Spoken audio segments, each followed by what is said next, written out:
Mr. Mallya is out of the country. Liquor Baron Vijay Mallya, who finds himself in a raging 9,000 crore loan default scam. Welcome on Figuring Out, sir. Why are you doing this after 9? In India, public opinion is very quickly formed and influenced by the media. Chor, paisa loot ke bhag gaya. Kya paisa? Kya loot? Hi, I'm Vijay Mallya. So it's not just huge, it is humongous. Nothing else comes close. Kingfisher is a class apart. Vijay Mallya case. You were the biggest airline in the country. Welcome aboard Kingfisher Airlines. India's biggest airline. Going to be there amongst the best airlines in the world. What went wrong? So I went to Shri Pranab Mukherjee, then Finance Minister of India. I have to downsize this airline. I was told not to downsize Kingfisher Airlines. You continue, banks will support you. That is how it all started. Kingfisher Airlines has been forced to suspend all of its flights. Kingfisher Airlines has been struggling. At the time when you asked loan, the company was not doing that great. Please never forget, I gave my personal guarantee. So all this narrative of chor kabhi apna personal guarantee deta hai kya? People give you this kind of loan against collateral. They took shares of Kingfisher Airlines at the double price. There's again a statement that your international employees were getting paid, Indian employees were not. The company in India had no money. It was UB's money of 260 crores with the bank under the control of the government of Karnataka. Court said no. Multiple international courts, Switzerland authorities, one of the courts from UK, they have also found you guilty for misrepresentation of funds. Do you ever feel sorry that you couldn't do anything? I apologize publicly to everyone for the failure of Kingfisher Airlines.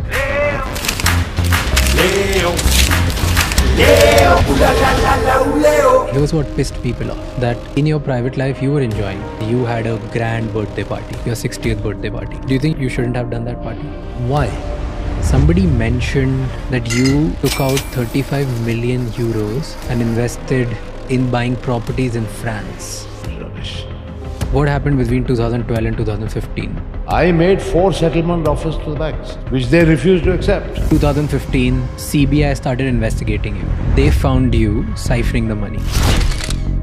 3rd March 2016, case needs to be heard or needs to be represented in front of Supreme Court. 2nd March, you left the country. On 15th April, your suspension came for your passport. And 24th April was the revocation. Why didn't you reply? I'd like to show you something. Here is... What is the biggest challenge of doing business in India? government. It's in the Indian DNA. But how did you manage that before? Would there ever be exchange under the table as well? I'm not going to confirm or deny that because I leave it to your imagination. How do you make money now? Do you feel restricted now? What's your biggest fear now?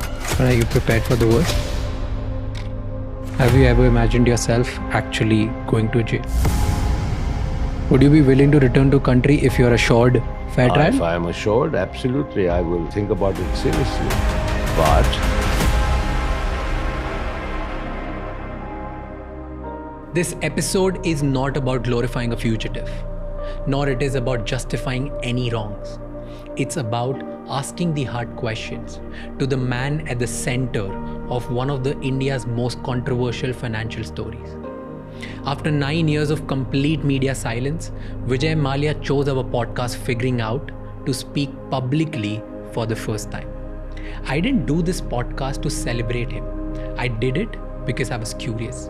I read his tweets, I heard the headlines, but I'd never heard the full side of the story. Because the tweets that he makes are different than what the headlines talk about him. There's a mismatch. As a podcaster, my job is to ask every uncomfortable question, and I did. Vijay Mallya claims he never committed fraud. He says he wanted to pay back the loans, that his properties were seized and sold, and that he's being framed. He also says he's ready to face the consequences, whatever they may be, if he's given the fair chance of trial. I've tried to cover his childhood, business building, the man behind the image, the rise, the fall, the good, the bad, and the ugly, the life before and the life now. I'm not here to decide who's right or wrong. I trust the Indian judicial system to do that. This conversation is for those who want to listen, think, and question. It's not about taking sides. It's about understanding all sides. Watch this episode with utmost sincerity and let me know in the comments, what do you think?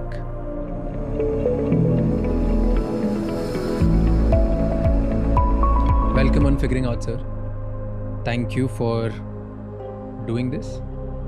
And my objective of this whole podcast is going to be that I want to know your side of story. There are so many things that we have heard. There are so many things which are probably right or wrong. I don't know what's going on.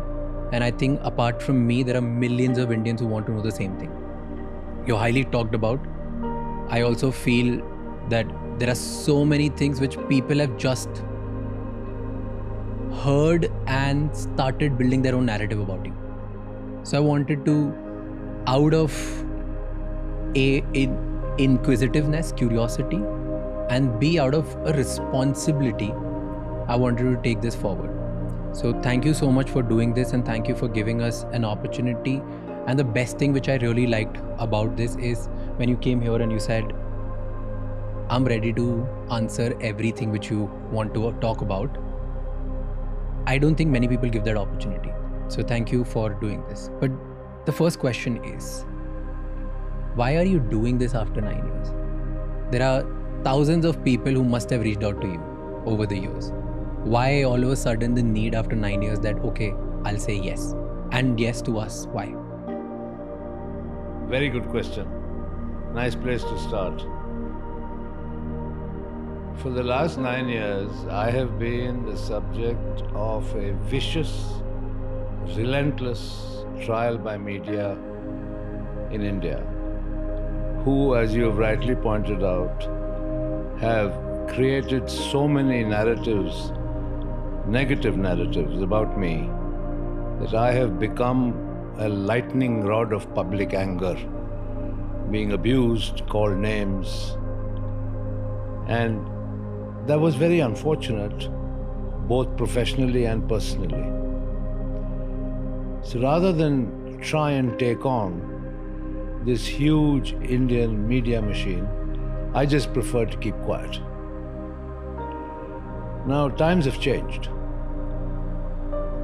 And I can't help but recalling that when President Trump was inaugurated, in the first press briefing by the White House press secretary, she said that a few seats were now going to be reserved for the very first time for people who represented new media or social media.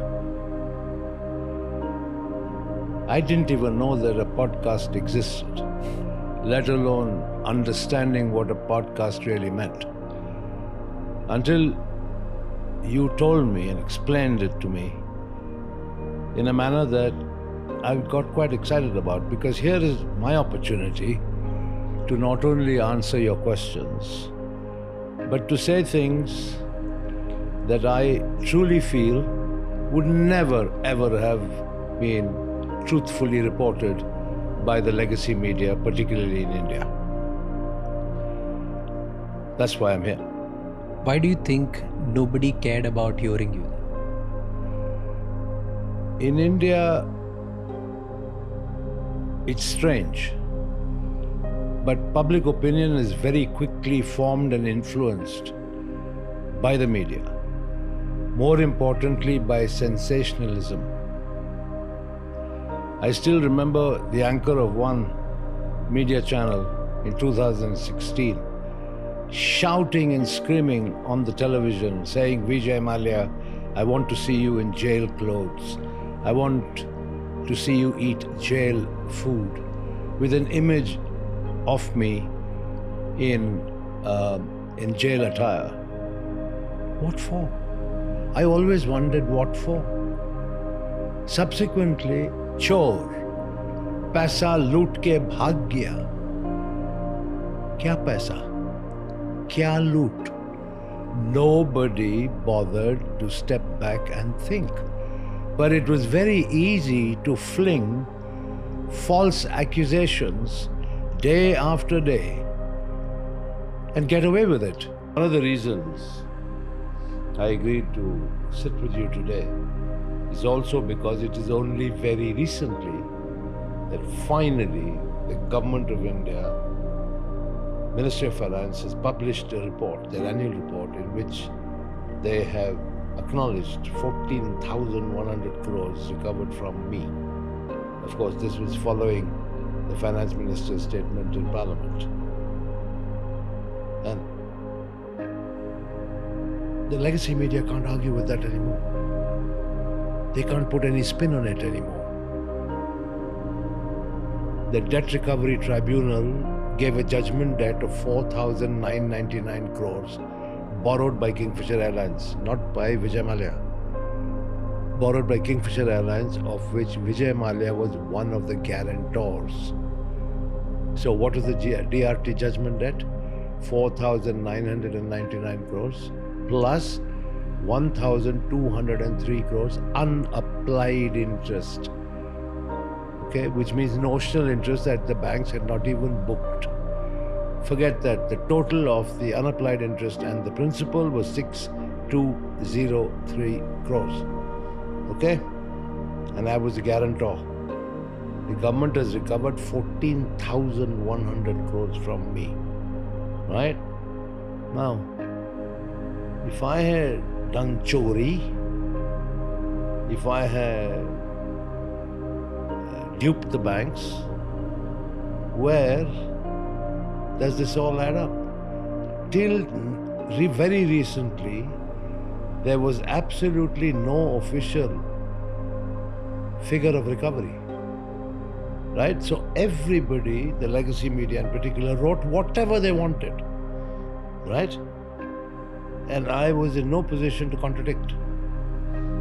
Today, after the government of India has acknowledged the recovery of 14,100 crores, I think it's my turn to ask them what they have to say about it. Because you say that a lot of things about you are false narrative. Let's go down to from your childhood. We speak from the beginning, and you tell me everything that people have been said, people think is wrong. And I'll try to present the facts and the narratives which I have heard and which I have gathered through my research. All right. And if you're okay with counter somewhere, I'll counter you as well. No, please feel free to counter me. Perfect. If there's something that you feel is debatable or you want to make a counterpoint, I'm ready for it. Perfect. Because I feel that's my little responsibility out there to hear the right side and the wrong side both, and let then people think about it and let them make the right call. That's fair.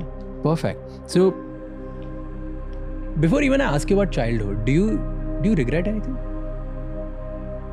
I regret one thing, which is that after all my hard work, all the value that I created in so many multiple ways, that effectively the government of India and of course the media made me a zero from a hero. And that's a fact of life that I have had to stomach and live with. Now, whether that was justified or not is something that I'm sure will be encompassed in your own questions. Zero from a hero. Let's talk about building of a hero first, and we'll come down to zero again. So before the billionaire Vijay Mallya, before the controversies, before all of this flamboyance and scandals and things that people talk about, who was Vijay Mallya as a child? Where were you born? What did you do? How was your childhood? Tell me about it. Born in Calcutta, moved to our hometown Bangalore, went back to Calcutta, did my schooling there, did my college education there in Calcutta.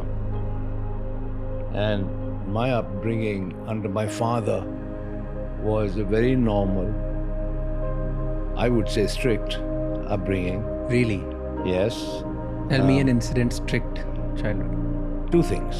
When I was still in school, class 9 at La Martiniere in Calcutta, my marks were not very good in class. I was a mid-ranker. Only because I took a lot of interest in sport and extracurricular activities. I didn't concentrate fully on studies and my mark sheets. And he told me, and I think most people know it, he was exceptionally intelligent, was a product of the Doom School, I think topped his class. So he expected me to also top my class.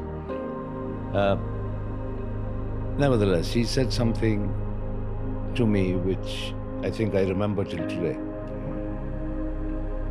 Two things made a profound impact. One, if you're not good enough, you are not going to step into my shoes. And the second thing he said, do you realize that while I say step into my shoes, there may not be any shoes at all, because the government and its then socialist policies may have taken everything away from us, and the only thing I can leave to you is your education. So take it seriously. I think I repaid some amount of faith because for my last 3 years in school, 9, 10, 11, I think I came within the top 3 in class, and he was quite happy about that. So weren't you a little spoiled as child? Spoiled? Oh my God, I was anything but spoiled. Really? You had all the fancy toys, you had all the things that you used to... Absolutely no fancy toys at all. That's completely false narrative. After I passed out of school, and when I went to St. Xavier's College to study BCom, my father was very clear. You go to college at 6 o'clock in the morning, and when you finish at 10:30, you go and work a full day at the office as a management trainee. I was put on a stipend of 400 rupees a month, and that 400 rupees never increased right the way my time through college. So that's all I got, 400 rupees a month, and was working in those days, Phipson and Company Limited, Old Courthouse Street in Calcutta, every day after college. Aren't there stories that you used to go to college in a very fancy car and you removed the silencer just to show the noise of your car, the loudness of your car, and you were always a show-off, weren't you? I was no show-off at all, and the fancy car that I have was a second-hand Standard Herald. So where are these stories coming from? I don't know. It's people's narratives, people's perceptions. That's why it's important to correct those perceptions. You know, talking about noise, even a Fatfatia in Delhi makes a hell of a lot of noise. You don't have to drive a fancy car to make a noise down the street. So you are telling me that all these stories of you having fancy toys, remote control cars, and then fancy cars with loud noises, all of this is false? Well, I may have tampered with the silencer of my car. Okay. Because I was always into kind of fast cars, loved motor racing and stuff like that. But, you know, I mean, it still remained a Standard Herald. But why did you do that? Like, just to show off, like, the noise and everything? Look, if you can modify the silencer of a car, like you can modify the top end of a car's engine to make it go a little quicker. That's the basics of motorsport. But how were you as a child, personality-wise? Were you confident? Were you a little arrogant? No, this is all a question of perception. Arrogant is also your understanding of arrogance, my understanding of arrogance. But I'll tell you one thing. I was always self-confident, and whenever I was invited to give talks at various universities and educational establishments, I always told the youngsters that when they start off life, they must be self-confidence, because it is only self-confidence that will bring out the best in you. And I still believe that till today. And because I started young, I am passionate about youth empowerment.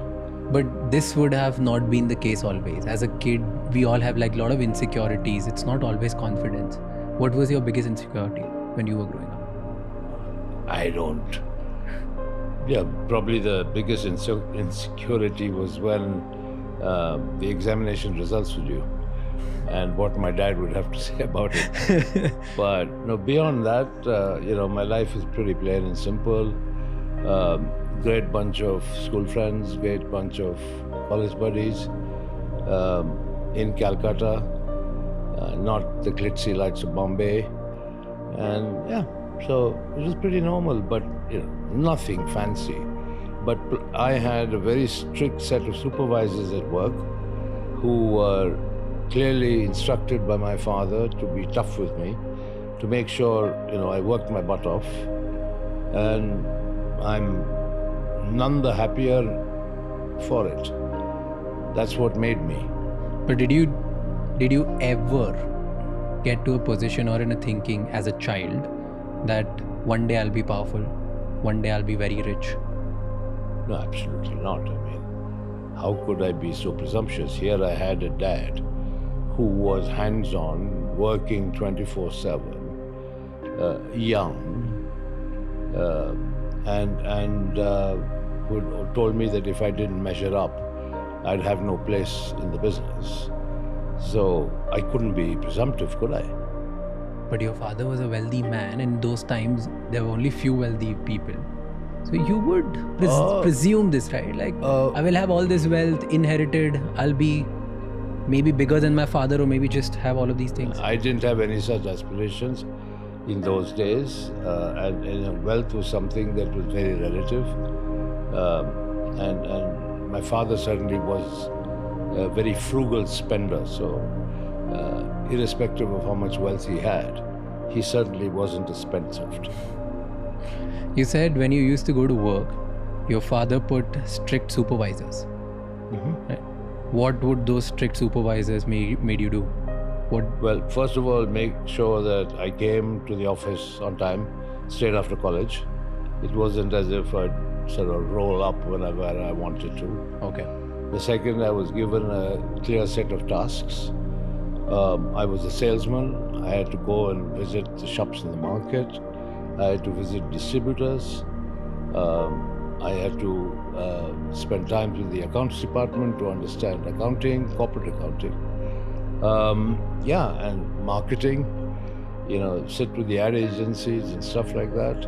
So it was a comprehensive training program, but with no forgiveness in any sense. I had to work a full day. I couldn't sort of get up and go or come when I liked, which was fine. I mean, looking back, it was a great grounding. What happened next? So you were in Xavier's, you started going to work, and then you went to States. Yeah, my dad sent me off to the States to work for American Hearst. Okay. American Hearst, as it was then known, became then Aventis. And now the pharmaceutical company, the global company, is called Sanofi. So yeah, I was sent there, worked there once again as a management trainee. I then was brought to England to work in Jensen & Nicholson. I was a paint foreman in the paint factory. It used to be mixing paint at night. And yeah, I mean, slowly I understood what my father's methods were. What was his method? Which is basically a strict training regimen. And I did pretty well because I can tell you, he expressed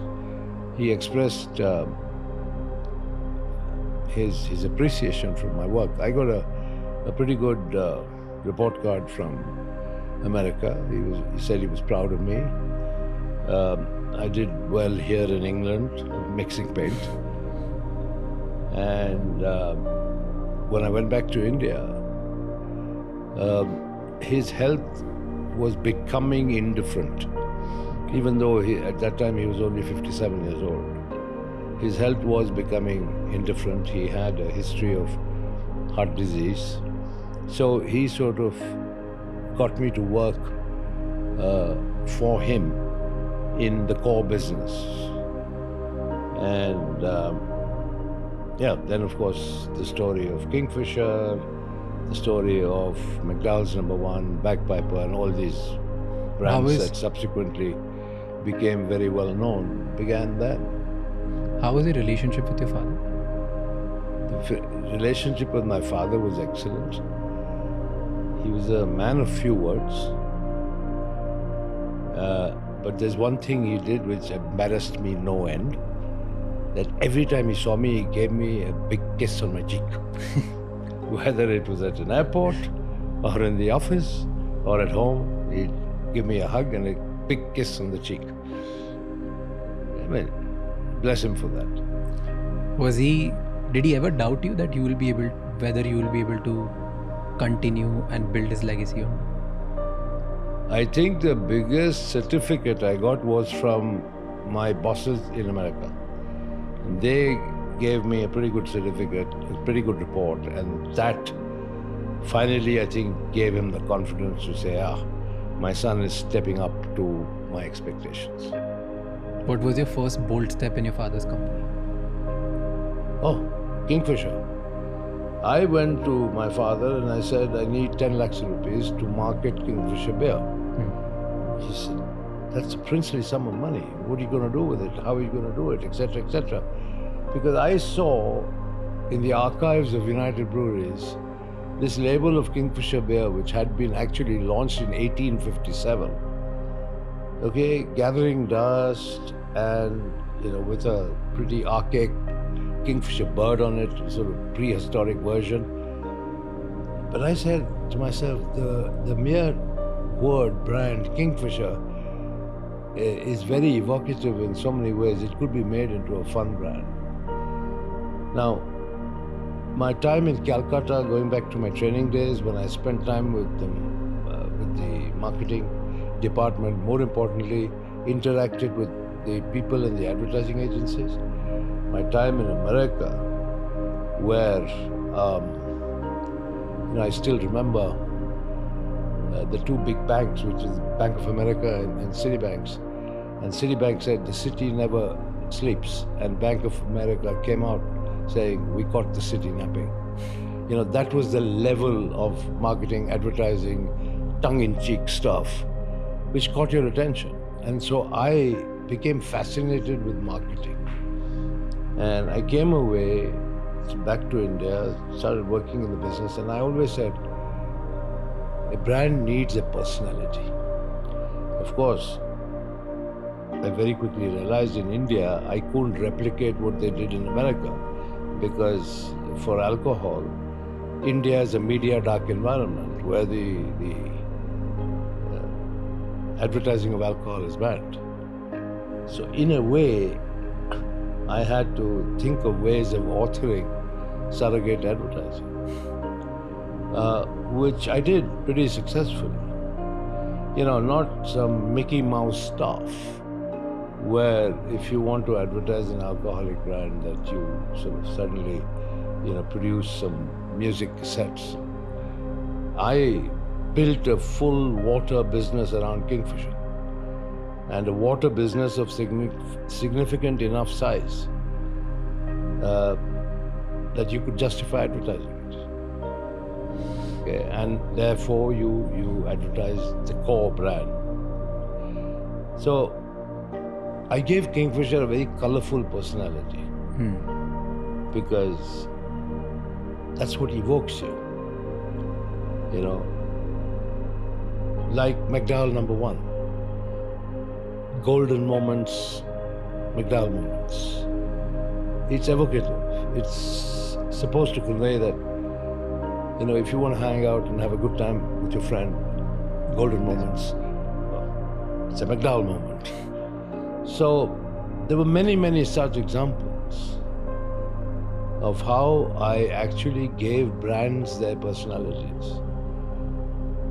And in many ways, I supplemented by becoming the brand ambassador myself. And all of this was happening when your father was still alive? Oh, absolutely. Absolutely. You said India was media dark when it comes Still to is. alcohol, which still is the reality. And there was a point where I think government banned alcohol, No. or what was Certain that? states introduced prohibition, such as Andhra Pradesh, unified Andhra Pradesh. Of course, Gujarat has always been dry. But the advertising of alcohol is banned in India, and has been banned and still is banned. When was that? When was this time when you started acquiring a lot of alcohol brands? Because a lot of those brands were scared of the state because the state was getting involved in the alcohol business, or maybe they wanted to ban or prohibit certain things. What was this time where you started acquiring certain alcohol brands and cheap because you and your father was bullish on it? No. That was in 1977 when Morarji Desai was the Prime Minister of India, and he publicly announced that there should be prohibition all India. Okay, which means that alcohol should be banned across the country. So obviously the value of the stocks and shares of almost all alcoholic beverage companies, whether distilleries or breweries, fell. My father was very clear that prohibition could never succeed in India. And therefore, he bought. And so that's how we became number one by quite a fair distance. Because all those who panicked and sold out, my father acquired. But was there something you guys knew which others didn't? No, or it was absolutely. just pure conviction? No, it was just pure conviction because we knew that prohibition had not even succeeded in the United States. And plus, if you look at the amount of revenue generation for the state governments through the sale of alcohol, there's no way in the world that prohibition would have succeeded in India. What happened after your father's death? You were doing this successful sting, you were taking bold steps, you wanted to make alcohol a cool brand. All of this was happening. Everything was going right. What happened then? Well, I was in the US. I had gone to finalize promotion and export of Black Dog Scotch whiskey when my father sadly passed away at a cocktail party in then Bombay, and he was only 59. Nobody ever expected him to pass so young. I was just past 27, so I took the Air India flight and flew back from New York, performed my father's last rites. Then the fun began because my father surrounded himself with a few stalwarts. Meaning?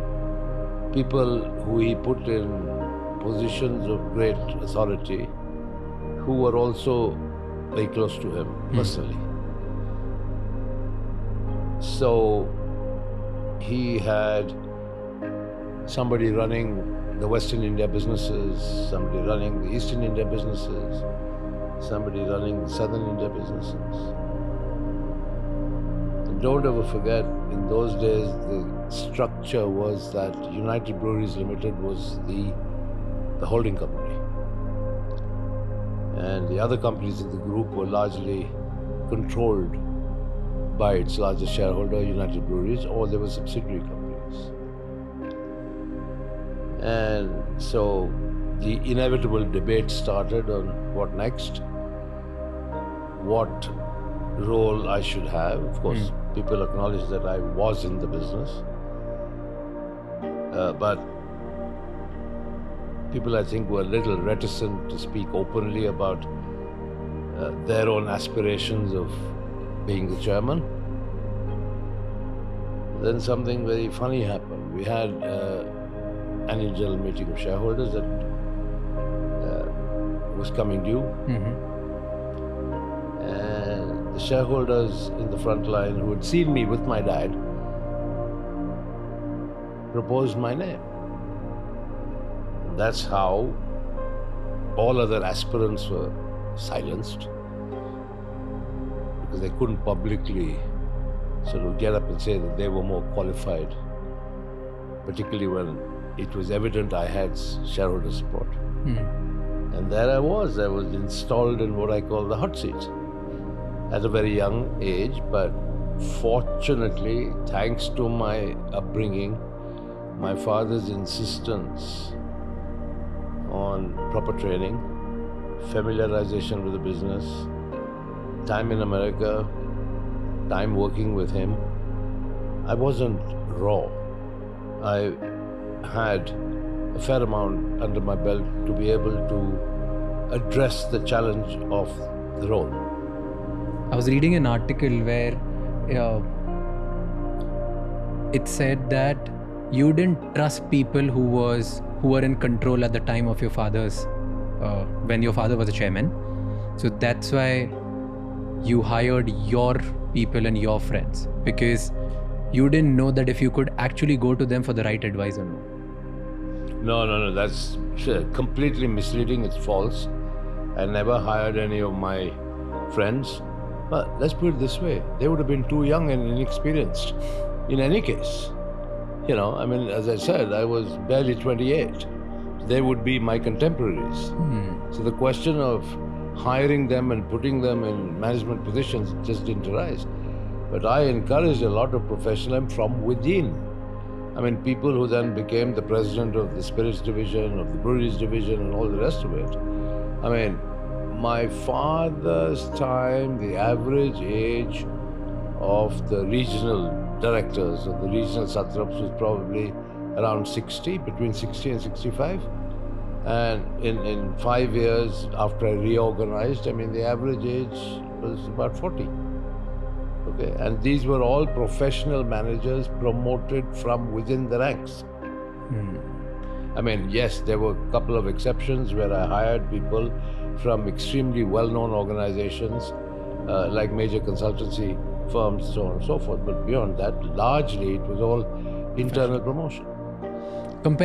Give me differences between before, okay, so when your father was the chairman versus when you were the chairman. Give me 3-4 differences what happened in United Breweries. It was the entire approach. For instance, mine was a decentralized, accountability-led approach. Okay. I would have monthly operating review meetings called MORs for each line of business. Okay.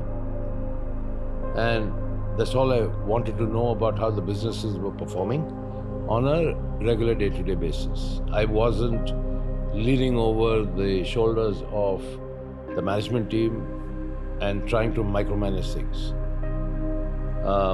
When opportunities came along, then of course we'd had separate discussions.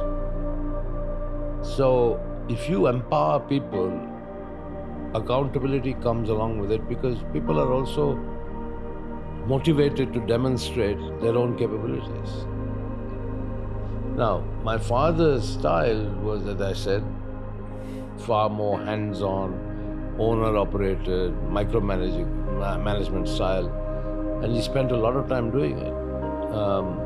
I had a lot of free time,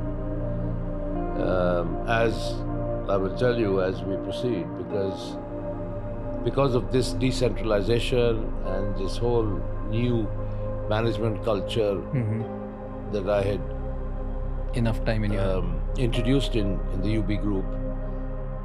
And this was between, let's say, 1983 and 1986, 87. That is why I was able to then acquire the Berger Paints global business based here in the UK and actually become a non-resident Indian. in 86. 88. 80, okay. And I still have a letter from the Reserve Bank of India confirming that from 1988 I would be treated as a non-resident Indian for tax and exchange control purposes. And the reason, and of course that obviously meant that I couldn't spend more than 180 days in India. Well, the luxury of spending 180 days out of India, running this new opportunity in international business. Paints business. I was able to do it only because of the decentralized management structure implemented in India. So both the foreign businesses and the Indian businesses ran very well. Give me differences and similarities between Vijay Mallya and Vijay Mallya. Well, Vijay Mallya's thought 100 times about spending money. Vijay Mallya probably thought twice. Yeah, well, you know, I guess it's age. It's aspiration, it's age, it's different styles and outlook on life. Was there any difference in terms of public attention as well? You were pretty loud, your personality was... No. Look, once again, you can think whatever you want to think of me, and so can the whole world. Just because I'm a self-confident guy who is not afraid of public speaking, who doesn't suffer from stage fright, if you want to say that I am arrogant, flamboyant, go ahead and say it. I can't deny it. My father was very shy of public speaking. Totally the opposite. I am a very confident public speaker. I used to debate in school. I used to participate in drama in school. So, I can speak. So you didn't want public recognition. You loved speaking. No, well, if somebody asked me a question or I was invited to speak, I'd speak. And people would, well, in some cases, tell me I'm talking nonsense, and in most cases say they like my speak. But I was able to communicate from a platform. But won't you speak certain things and tweak your speeches in a way that becomes headlines? I never looked for headlines. I never ever looked for headlines. The headlines were created around me by the media. You know, let's take the case of flamboyance. Okay, and let's spend a minute on analyzing flamboyance. To me, flamboyance means loving life and appreciating the good things in life. That's what flamboyance is. In a public way. Okay. That is what I would say is the meaning of flamboyance. How old was I when my father died? 28. Compare me to other industrialists in India at that time. I was 28, I was chairman of UB Group. Who was chairman of RPG Enterprises? Mr. Ramaprasad Gurkar. Who was the chairman of Reliance? Dhirubhai Ambani. Who was the chairman of the Birla Group? Mr. B.K. Birla. I was a contemporary of their children. But I was thrown into the deep end. So I was a group chairman being compared to people who were my father's age. Now, as a youngster, I had the passions of young people. Like? I enjoyed a good car. I enjoyed my drinks. I enjoyed parties, I enjoyed music, I enjoyed sport.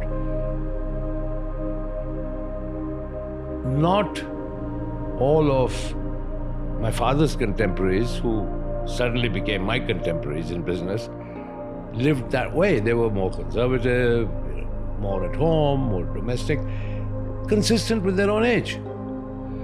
So suddenly the media decided, this guy, chairman of UB Group, is flamboyant. I was termed flamboyant only because I did what every other youngster aspired to do. You know, I mean, at the end of the day, you have to make allowances, age-related allowances, let's put it that way. But it's okay, I have no regrets. I didn't spend anybody else's money. I spent my own money. I lived my life the way I wanted to live my life. If I look back, I've got millions of miles of corporate experience under my belt, starting off at a very young age. And I hope people appreciate the more positive contributions that I have made, rather than the persistently negative narrative that has overtaken and overshadowed effectively a whole career. I don't think I ever used that word flamboyant. It was the media and the narrative they created around me that was flamboyant for their own purposes. Now,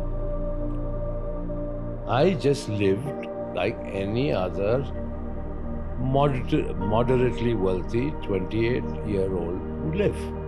No. Yeah, You lived an absolutely. extraordinary life. How can it be extraordinary? In what way?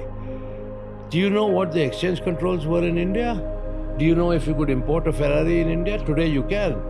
But go back to the 1985-86, could you import a Ferrari? No way in the world. So did you or did you not? You could only buy cars from the State Trading Corporation through an auction process in Delhi. But you ended up buying all of them. I could not. Later you bought. Look, I like good cars. I race cars. I've been racing cars since I was a teenager. Okay? I brought a Formula One car into India to race, okay, when my father was still alive. In fact, when I won the race at Sholavaram, okay, near then Madras, now Chennai, I called him from the racetrack and said I won the race. He was very happy. So it wasn't as if I was trying to do things behind people's back. But, okay, I was fond of motorsports back then. Okay, so it came from media, but did you enjoy the tag? Or Where flamboyant? did I have the time to enjoy or spend my time and energy denying? I just lived my life, did my work, and I think whoever you may ask, I worked really hard. See, this is very... Okay, this is very like a media answer, okay? What did... You were aware that people call you flamboyant. You were aware that this was the image being built. You were aware that headline mein yahi likha tha. What was your reaction? What did you start... Secretly, did you enjoy it? No way. So what was your it. reaction? The moment people would write it, you were like, ignore it. Of course I would ignore it. What have I done for the last 9 years? But at that time, you were in peak. You were... Let me tell you something. Being referred to as flamboyant, some people may take as a compliment. But nobody will tolerate being called chor, thief, fugitive, right? These are damning words. I ignored all of it because I knew I couldn't fight it. Much like I ignored flamboyance. I couldn't spend all my time devoted to contradicting what the media wrote. Yeah, and now... But, okay. Let me also tell you, I referred to earlier, I said, you know, this whole theme of flamboyance, the media, if you see the pattern of their reportage on me, okay, I mean, they kept on writing things which really, I thought, these guys don't have anything better to do. Vijay Mallya ne aise party kiya. Vijay Mallya is hosting a New Year's party at Kingfisher Villa. Vijay Mallya is doing this, that and other things, okay? Bottom line is, they created a narrative of a personality that helped them to sell their own media. One day there was a terribly wrong, factually incorrect article in one of the large newspapers in India. So I called the owner. I said, how could you possibly publish something like this without checking the facts? Kya tha? Vijay, sorry yaar, your name sells. So they created this animal called Vijay Mallya, whose name started selling, so they could, you know, get more eyeballs, more readership, more viewership. But be that as it may, I lived my life. What was my objectives? I am not apologetic for the life I lived because I didn't spend anybody else's money except my own. I didn't borrow 1 rupee from anybody. Okay? I was much maligned, much complimented, but effectively I was my own brand ambassador. Take the case of one much talked about phrase, king of good times. Yeah. I'm not crazy to walk around with a label on my chest saying king of good times. Read, and this is where somebody must make the effort. See the label of the Kingfisher beer that was developed. It says the king of good times. The personality of Kingfisher beer was the king of good times. Ulta media started calling me the king of good times. So tell me being the king of good times will not help sell the beer. But it did. Because the beer itself was the genuine king of good times. And the personality that I gave Kingfisher, promoting sport, promoting fashion, promoting music, sponsoring motor racing. So all the stuff that's exciting to youngsters, that represented the personality of the Kingfisher brand. That's why Kingfisher was such a success. But talk to me about building of Kingfisher. Don't you think it was at least that's what I think. It was a very well curated strategy that I will become a brand which represents Kingfisher. No, I was brand ambassador. And I have done it not only for Kingfisher, but take the case of our spirits business. I actually came on national television with an ad encouraging people not to drink and drive. I did it myself. I didn't get some film star to do it. I did it myself. So becoming a personal brand was a strategy then? Of course it was. So then why does it bother you that you were Doesn't bother tagged me. as like the king Never of good bothered times? me. But that's what I'm saying. But I am not the person who labeled myself as king of good times. You It so curated happened that the media started calling me the king of good times. Fine. because subtly you curated this, no? I didn't curate king of good times. In what way? By doing actually what? promoting a lifestyle which every young person would aspire to. Why not? Young people are entitled to aspirations. Young people are entitled to improve lifestyles. Young people are entitled to treat themselves. But that doesn't mean I went around the whole world saying, well, you know what? I'm the king of good times. No way. Never said it even once. But you knew it will happen. No, I didn't. How should I care? I achieved my objective of making Kingfisher the #1 selling beer. That's it. How did that happen? Now, what happened along the way is irrelevant. Okay, how did this happen? Kingfisher beer, how did it become #1? Tell me story of Kingfisher. When I took over this business, Golden Eagle or Mohan Meekan Breweries was the largest beer company in India. Today, United Breweries Limited controls almost 52% of the beer market in India. Kingfisher is not very many product categories that can lay claim to 52% national market share. But yeah, Kingfisher is by far the #1 selling brand. That's because, yes, I curated a personality around Kingfisher, around fun, around excitement, around vibrancy, color. I created the brand and I achieved my objective. You take the case of McDowell #1. I mean, once again, this whole golden moments, McDowell moments, right?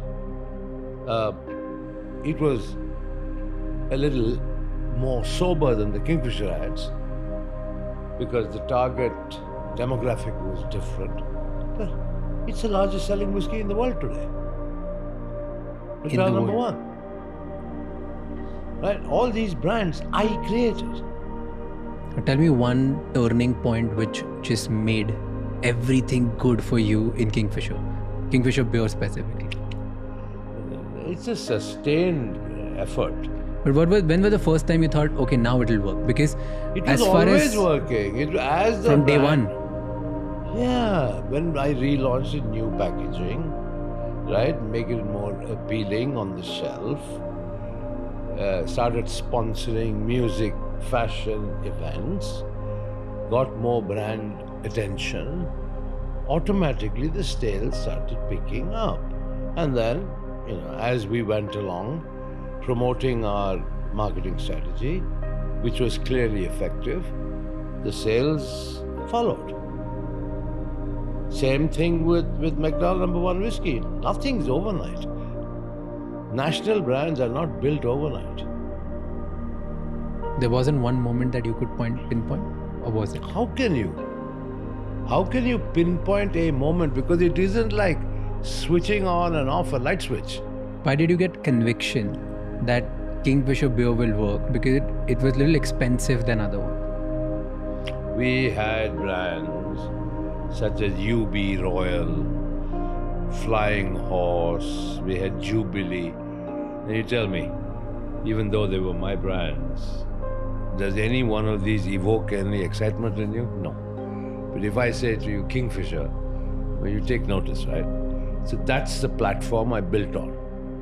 All right. Similarly, as I said, you take the case of McDowell number one, right? It was targeted at a slightly higher demographic, but it went along with more sophisticated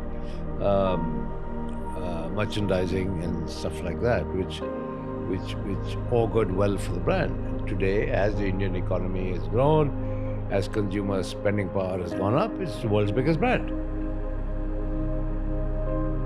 Selling about 32 million cases per year. What was the biggest challenge in building of Kingfisher beer and McDowell's? I think Or everything was just painted red and it worked out for you? No, there's nothing red about McDowell. It was all black and gold.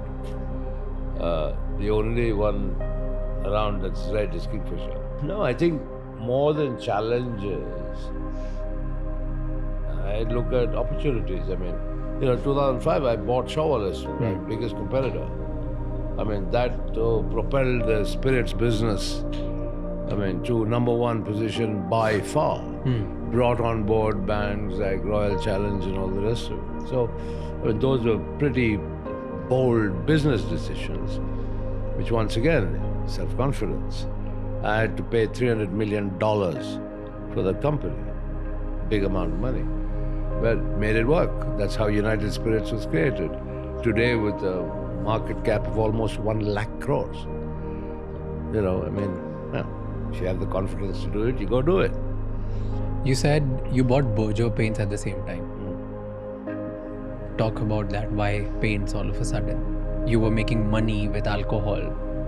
You were minting profits out of alcohol. You were convinced that brands like Kingfisher and then at one point other brands as well would work out really well, which it did. Why buying a paint business? Like, this is so the paint bizarre. British Paints in India, which is now called Berger Paints, was part of the Hearst Group. My father was chairman of British Paints India. Okay. When he passed away, I became chairman of British Paints India.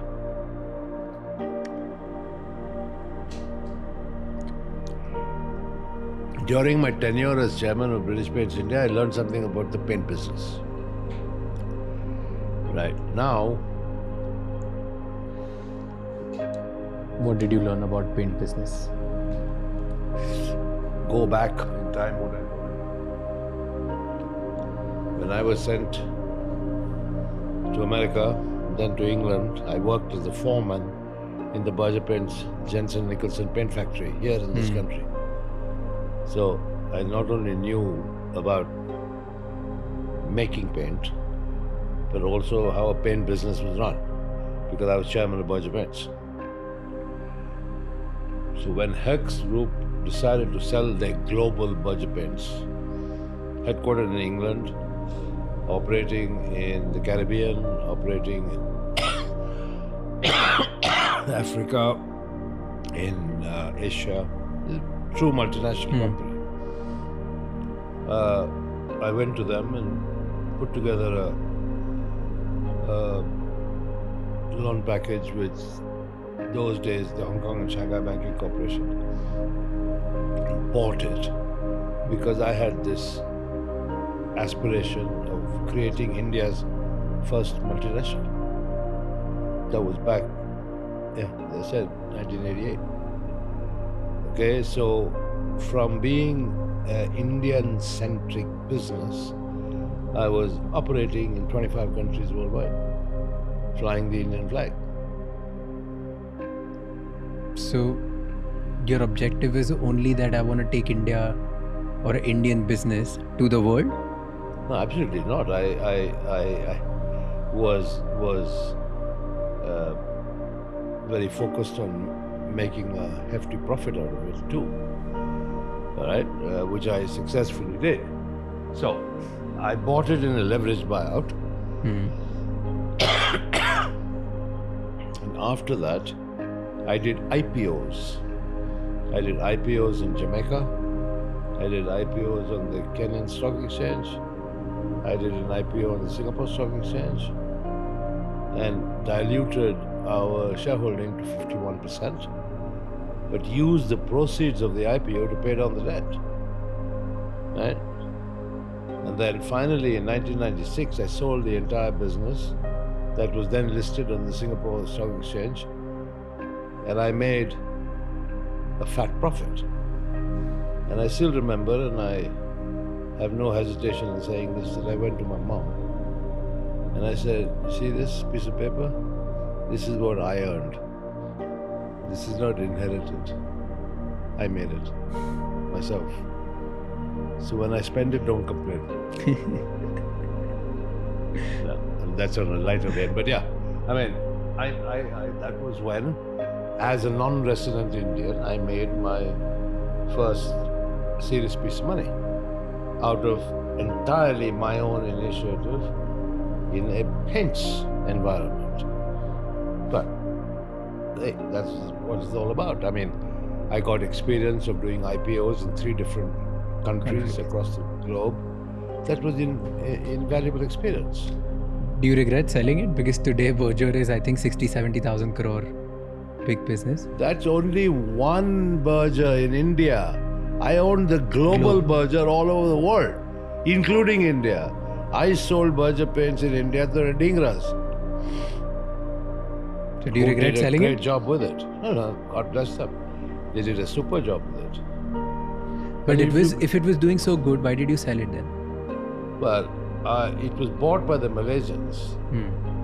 Okay, and they came with an offer I couldn't refuse. I mean, they offered me some 2.5 times the quoted share price.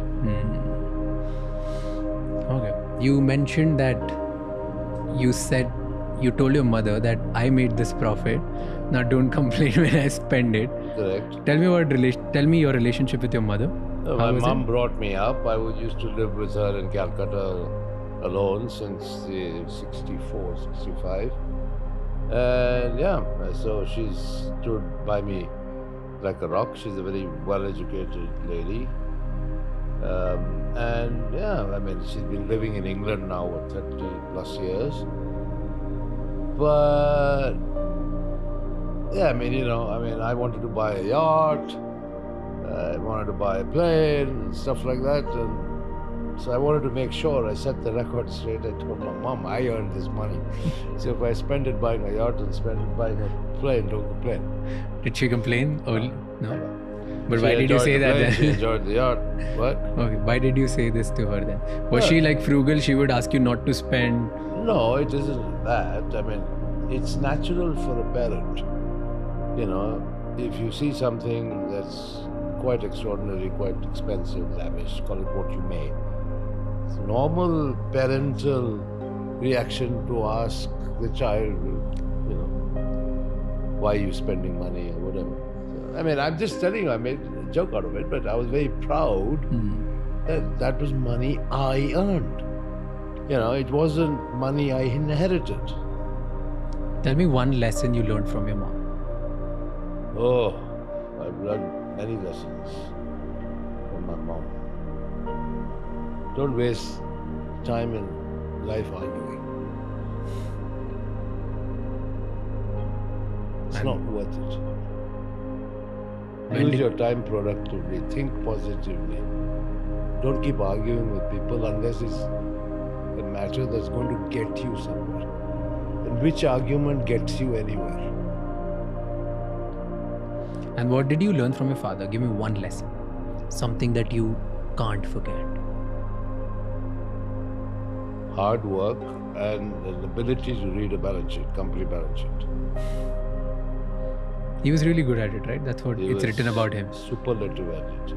Do you miss your father? I don't think I'd be as good, but I think whatever I learned from him was good enough for me to produce some excellent, robust balance sheets in all the companies that I am. Do you miss him? Who doesn't miss a dad? But it's now what, 1983 to 2025 is a long time. What do you miss about him? You can't keep missing somebody for 40 years. Life is too short for them. But do you think he would have been proud of you today? Well, I would hope so. Certainly not proud of me being called chor or pagoda. And certainly nobody would be proud of that. Certainly no parent. I know my mother gets very agitated even today. She's 98 years old. And every time she sees the Indian media, she's reduced to tears. Obviously, it hurts her more. I'm probably more thick-skinned, more robust, and I just ignore it. But, at that age, my mother does it. And it's very unfair what has been written, what has been alleged, because it's complete nonsense.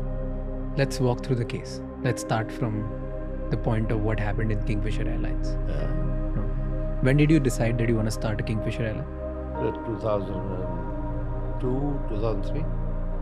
And you just... Okay, so here's the story. Hear me out. What I have gathered from reading about it is one day, out of blue, you go to an AGM or like just a board meeting, I think, not AGM. It was a board meeting where you announced that on my son's birthday, we are going to launch Kingfisher Airlines. Your CFO was not happy about it, but you still pursued and you want to do it. This is what is reported. What was the reality? Tell me the truth. The truth is the Damania brothers from Bombay, who previously had Damania Airlines, came and made a presentation to my CFO, Ravi Narendra, saying the time is ripe to start an airline now. Okay. Ravi Narendra had discussions with them, came to me and said, would you like to look at this proposal? I said, yes. We looked at it and finally we decided, yes, it is opportune. So let's go for it. Okay. That's how the idea of an airline was born. And then you didn't take anyone in confidence. You were just, hey, out of nowhere, I think we are an alcohol business. Now we want an airline business. Well, there's nothing wrong in diversification. The UB group has had a history even during my father's time of operating food processing companies, petrochemical companies, electromechanical companies. So, diversity was nothing new to us. So your initial plan to launch an airline was 7th May 2005, but you ended up launching on 9th May 2005, right? And this then... whole business of launch on son's birthday as a birthday gift and all is complete baloney. All right? I think my son would be embarrassed and I would be equally embarrassed to say I'm starting an airline All right? As an 18th birthday gift. Complete nonsense. All right? Okay. Once again, media narratives are best ignored. The full-blown professional management team was in position before the airline even started, before the first plane arrived. Okay? The CEO and the director of engineering were both hired from the US. Okay? And the airline was launched. A lot of narrative about Kingfisher Airlines. A lot of narrative about mismanagement. A lot of narrative about the Deccan acquisition. All sorts of things. Let's pick one by one. What was the first vision of Kingfisher Airlines when you were starting in 2005? To produce the best flying experience that India had ever seen. Make it a premium experience? Totally a premium experience, number one, in terms of passenger comfort, safety. Number two, to connect places in India that had never ever been connected before. And that it was a really serious part of the growing infrastructural needs of the country. But I was watching one documentary about you, and I think the person who you got to lead was Alex. Yeah, Wilcox. Yeah. So Alex said that you convinced him that you want to build a low-cost carrier, but it was not like that. And in your own words, if you're giving a vision that I want to build a premium experience, why did you get a CEO or like a president, I don't know what was his position, but somebody to lead by telling him that you want to build a low-cost carrier? That is your own misinformation. He said it somewhere. I'm just quoting him. Fair enough. I haven't seen it, but I'll respond. Kingfisher Airlines started off as a single-class airline, low cost, but with a difference. It had in-flight entertainment and it offered meals. Everything else that's applicable to a low-cost airline was applied to Kingfisher as well. Commonality of fleet, commonality of training, the whole lot. I mean, there's a whole set of rules. What is a low-cost carrier? What is a full-service carrier? Right? And that even descends down to intricacies such as the type of reservation system, flight planning system you use and all the rest of it. So Kingfisher had all the low-cost attributes. Okay, the only product plus was in-flight entertainment for the first time ever in India and good food. So to me, the logic from my marketing experience was Indians love entertainment, therefore the in-flight entertainment system, and Indians love food. So good food, right? And then of course, okay, service quality, whether you're a low cost or a full service, I mean, you'd like a nice, well-trained, polite set of crew. And we spent a lot of time and energy on that. Then, when we saw the market evolve, we added Kingfisher First, which is basically the business class. Why? Because the market demanded that on certain routes, right? There's certain people who would not fly Kingfisher because we didn't have a front cabin or a business class, who would always fly jet. Okay, because jet had a two class, a business class and an economy class, right? And now, just to prove my point, Indigo is often referred to as the most successful low-cost carrier in the world, and certainly the largest low-cost carrier in India. What's Indigo doing now? Installing a business class, right? Yeah? So it's not such a dumb idea, right? So it worked in your favor initially. Yes. So by 2008, you were the biggest airline in the country, And having a 27% market share, Yes. right? What went wrong if things were right, your marketing was working, you had everything right. In fact, before even you answer that, I want to go to, which is often talked about, is your training of cabin crew. What was the idea behind that? You selected certain people based on how they look or how they're going to be presented. Yeah, but at the end of the day, you have very good-looking ladies who sadly can't speak very well. Now, what is one of the key attributes of a cabin crew? Communication. You may look good, but if you can't communicate with the passenger, that doesn't serve the purpose. The kind of service standards that I set for the airline. And my service standards were unique. They included, in business class, the air hostesses cleaning the reading glasses and spectacles of our customers. We call them guests. Right? So there were little things that made a vast difference in the customer experience. Tell me two, three more things. This is one. Okay. Secondly, the food was second to none. Right? With the quality of the seats themselves, the recline and all the rest of it, what we call the seat pitch, it was second to none. So there were so many little attributes. We called customers not passengers but guests. Many airlines have copied us since. But there were the little things that made a difference. I was very focused on the service delivery excellence of Kingfisher. You can go further because you don't know this, you can't ask me the question. Yeah. So let me tell you. Yeah.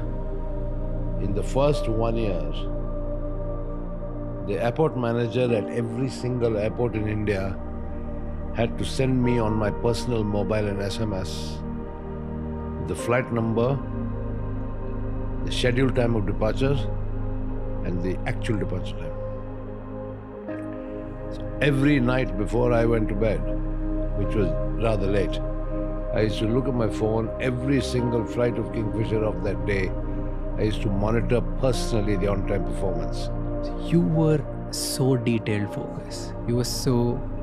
Because the service industry and the airline industry requires focus, requires detailed focus. So agreed. Then it worked in your favor till 2008. What happened then? Simple. You've ever heard of Lehman Brothers? Yeah. You ever heard of the global financial crisis?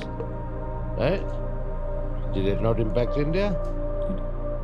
Of course it did. The whole aviation sector was... Forget aviation. Every sector. Every sector was, yeah. You The saw money what stopped, did it got dry. to the value of the Indian rupee.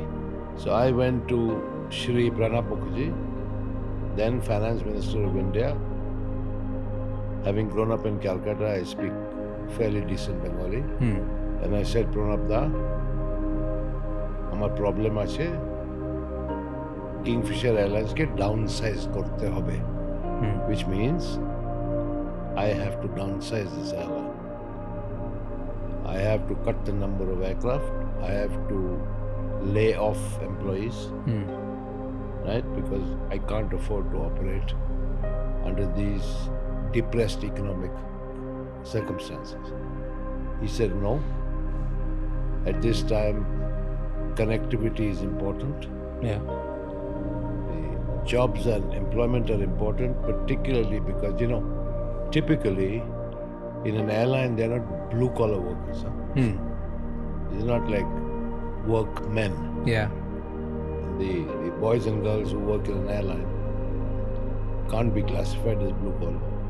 And he said, I don't want them to lose their jobs. So you continue, banks will support you. That is how it all started.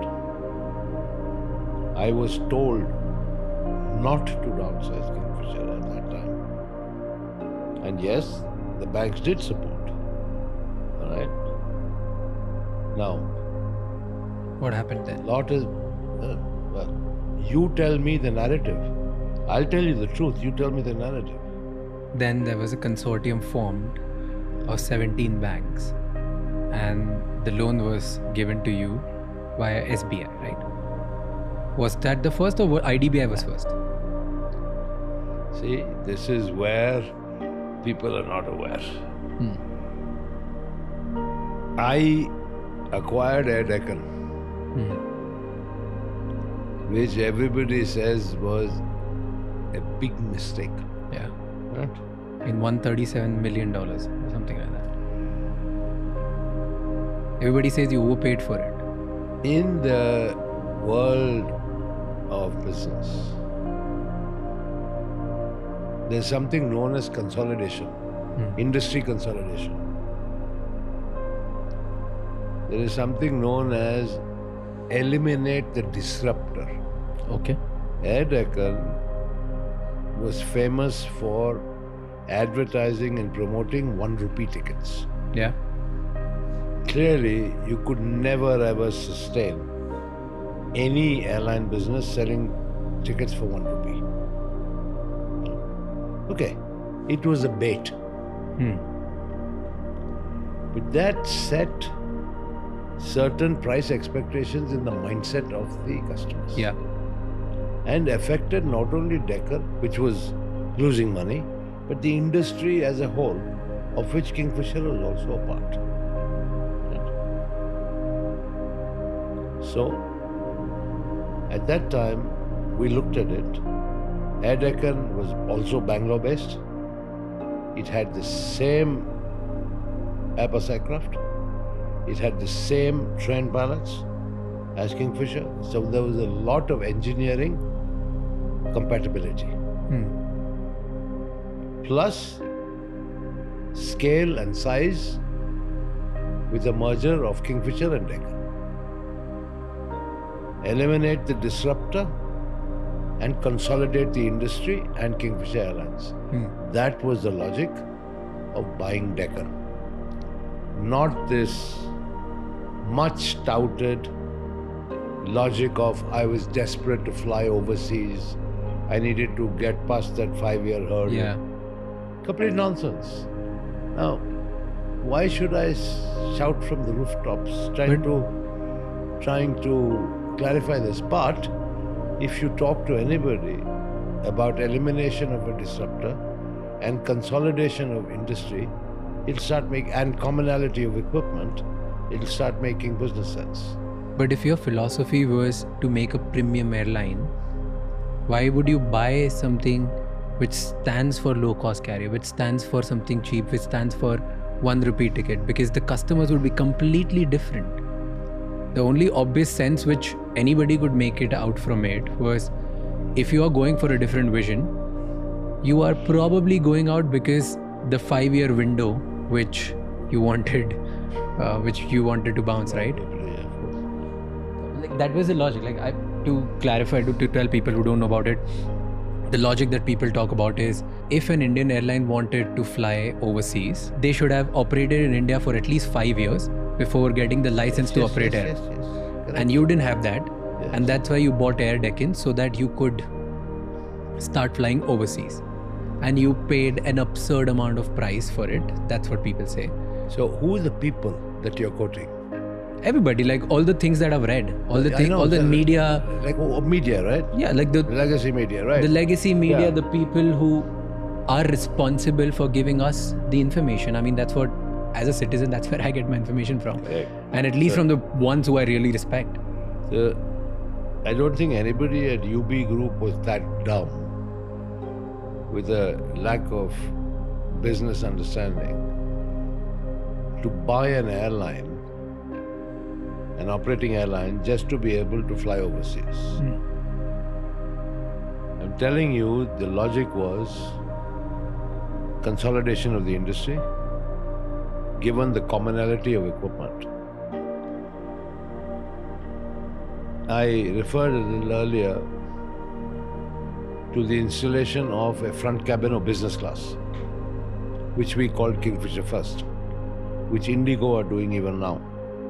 There are certain routes in India that demand, right, a front cabin, where there are people who will only fly business class. Fair. But the bulk of India, people want a single class product. Deccan fitted that bill fantastically. Right? We opened up more routes than had ever been opened before or available for air connectivity. That was one of the biggest contributions we made to the Indian aviation sector and economy. Right? Deccan also played a part in that. So, Kingfisher's sad failure subsequently had nothing to do with Deccan. Okay. Nothing to do with how much we paid for Deccan.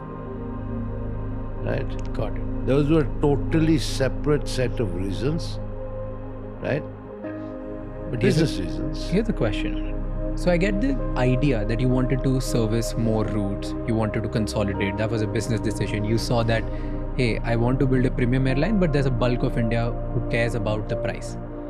And you wanted to contribute to make sure that I want to make sure that India gets to fly anywhere and everywhere through the price point which Air Deccan provides. And if I could be the one to consolidate it and I could be the one to actually eliminate the disruptor, I should do it. Business decision. Brilliant. Do you think then the wrong decision was to rebrand it to Kingfisher Red? Because you can't start operating one Deccan and one Kingfisher. So we just called it Kingfisher Red. I mean, rebranding is common in the world. Take Coca-Cola, right? There's Coke, there's Coke Zero, there's Diet Coke. It's all Coke, right? So a multi-brand strategy is no rocket science. Yeah. But then the philosophy of Air Deccan was low cost. And in Kingfisher Red, so Kingfisher stood for premium, Kingfisher Red stood for low cost. It was differentiated Kingfisher first and Kingfisher Red. Okay. Right? You tell me something. What's the difference between Coke Zero and Diet Coke? Tell me. Just two names, I don't know. Yeah, fine. What's the philosophy behind it? You don't know. So how can all these commentators be commenting on Kingfisher first and Kingfisher Red? You know, the trouble in India is that there are too many commentators who don't understand the facts. And of course, the media plays to the gallery. And that's how disinformation gets spread wide. And then you stated somewhere, again, the commentators I'm quoting, that I want to, if I've put in a name Kingfisher on an airline, no matter even if it's low cost, I want to provide all the services. You started providing all the services, you started providing catering, you started providing everything in a low cost carrier, didn't you? I began by saying that Kingfisher started off with all the attributes of a low-cost carrier, which is single class, standard fleet, etc., etc., etc. But I said the only differentiator was in-flight entertainment and food. But I mean, just because I gave food didn't make it a full-service carrier. I mean, you want, shall I give you examples? Yeah. You go on any low-cost carrier here in Europe. All right? Do they starve you or do they feed you? But you have to pay for it. No, all of them? I don't know, few of them, the ones I've flown. So they are exceptions. Okay. But that was the business, like that's what everybody talks about, right? You know, that's the problem. Lack of information and knowledge, and more importantly, no domain knowledge of the aviation industry leads to all sorts of speculation that makes no sense. So you tell us that does it make business sense to provide food and in-flight entertainment in a low-cost carrier where people don't care about it? Wait, our belief was Indians love food and love entertainment. That is for Kingfisher first, but not for Kingfisher Red. Kingfisher Red stands for low-cost Why? carrier. An in-flight entertainment system doesn't cost you money to operate every day. But still costs you a lot of money, which eventually will bleed your balance sheet. Really? I'm asking you. Not in our opinion. Do you think that was the wrong decision? What? Just To acquire providing, Deccan? Yeah, after acquiring Deccan, giving all the services of a full service carrier in a low cost carrier. The full service carrier part of it was very distinct from the so-called low-cost carrier. At the end of the day, however you may refer to these business models, it's all about the price your customers are willing to pay and whether you can fill your planes. Simple. So All models are academic and theoretical that really are irrelevant. But your critiques say that you were competing against other low-cost carriers. Like at that time, was it? I think Indigo started at that time, and Spice started at that time. I think Spice was there on and off. Yeah. But okay, so more off than on. So you were competing with low-cost carriers with their pricing, but you were providing something extra, and that's why your business model was bleeding more money than them. And you expected that this will turn into loyal customers, but the moment you increase price, people would not fly your flights. Was it true? That's what the critics say. They are all aviation experts. I have nothing to say. So where was the problem? Then if this was not the problem, then what happened? The problem was the government. The problem was fairly and squarely the government. And they've made a lot of political hay out of this. When I used to write to Prime Minister Manmohan Singh, when I used to write to the civil aviation ministers, ministers of finance, the cost of crude, international crude, went to $140 a barrel. The price of aviation turbine fuel in India was directly related to the cost of international crude oil. So you can see that from an average of about $60 a barrel, crude oil went to $140 a barrel, with the resultant and equivalent increase in the price of aviation turbine fuel. The state governments levied an ad valorem sales tax on aviation turbine fuel. So you can yourself now begin to imagine the financial impact on the airline operating, where fuel costs are the single largest component of cost. So I pleaded, I said, look, please give aviation turbine fuel declared good status so that it attracts central sales tax and not this punitive ad valorem state sales tax, right? Because the states are making windfall profits. Anyway, that the government did not do. Okay. Aviation is regarded as a capital-intensive industry, right? It's acknowledged as such worldwide, right? They would not permit foreign investment. It was said that only 6 months after Kingfisher Airlines shut, right, that they permitted Etihad to invest in jet. I had already reached agreement with the CEO of Etihad in Geneva for them to invest in Kingfisher, which government did not permit. So we could not capitalize the airline through a foreign investor either. Why didn't they allow? They should ask the government, right? So my point is, the economy, the circumstances, the government policy then existing, all conspired to create a perfect storm through which Kingfisher could not survive. I mean, that's the sad part of it. If you talk about Kingfisher, the concept, and UB Group's diversification into aviation, I'll answer it in one sentence. The two biggest orders for aircraft in the world today are Air India and Indigo, both Indian carriers. The fastest growing aviation market in the world today is India. Now, if you yourself acknowledge that in 2008, Kingfisher was the largest airline with a 27% market share, had events not conspired against us, right? you can imagine where Kingfisher could potentially have been today.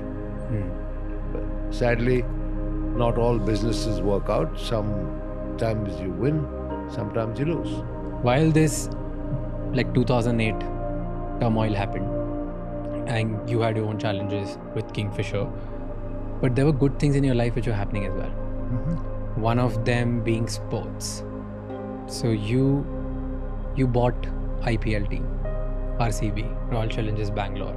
How did that happen? When did this idea come to you? Were you approached? You approached? What was it? Tell me everything about it. Well, I think I've already explained to you the concept behind building a personality for a brand, about communicating marketing ethos via sporting events, via music events, and various other forms that would be attractive to youngsters. I just acquired Shawwalis, and one of the biggest brands that I acquired was Royal Challenge whiskey. And I was thinking of ways and means of now taking Royal Challenge whiskey to the next level, which required a lot of marketing, innovation, thinking. And at the time the IPL was conceived, I was actually sitting on the BCCI committee as a representative of the Karnataka State Cricket Association, and I was very impressed with the pitch that Lalit Modi made to the BCCI committee about this league. And of course, he was working through jumping through the hoops. BCCI was quite bureaucratic at that time. But nevertheless, he called me one day and said, okay, fine, we're ready to go. Teams are going to be auctioned. Are you going to buy? And I thought to myself, I said, wow, in a country where cricket is a religion, what better platform can I have to promote my brands than through an IPL franchise? And I got greedy. I wanted one for Kingfisher and one for Royal Challenge, my whiskey brand. Okay. He said, no, you cannot possibly have two. You can only have one. Anyway, bidding time came, and I think I was pretty excited about having an IPL team to promote one of my brands. And so I bid for 3 franchises. Okay. I lost Mumbai by a very small amount of money, but then that's not surprising that Ambani's got it. Yeah. Anyway, I wound up being the highest bidder for 3.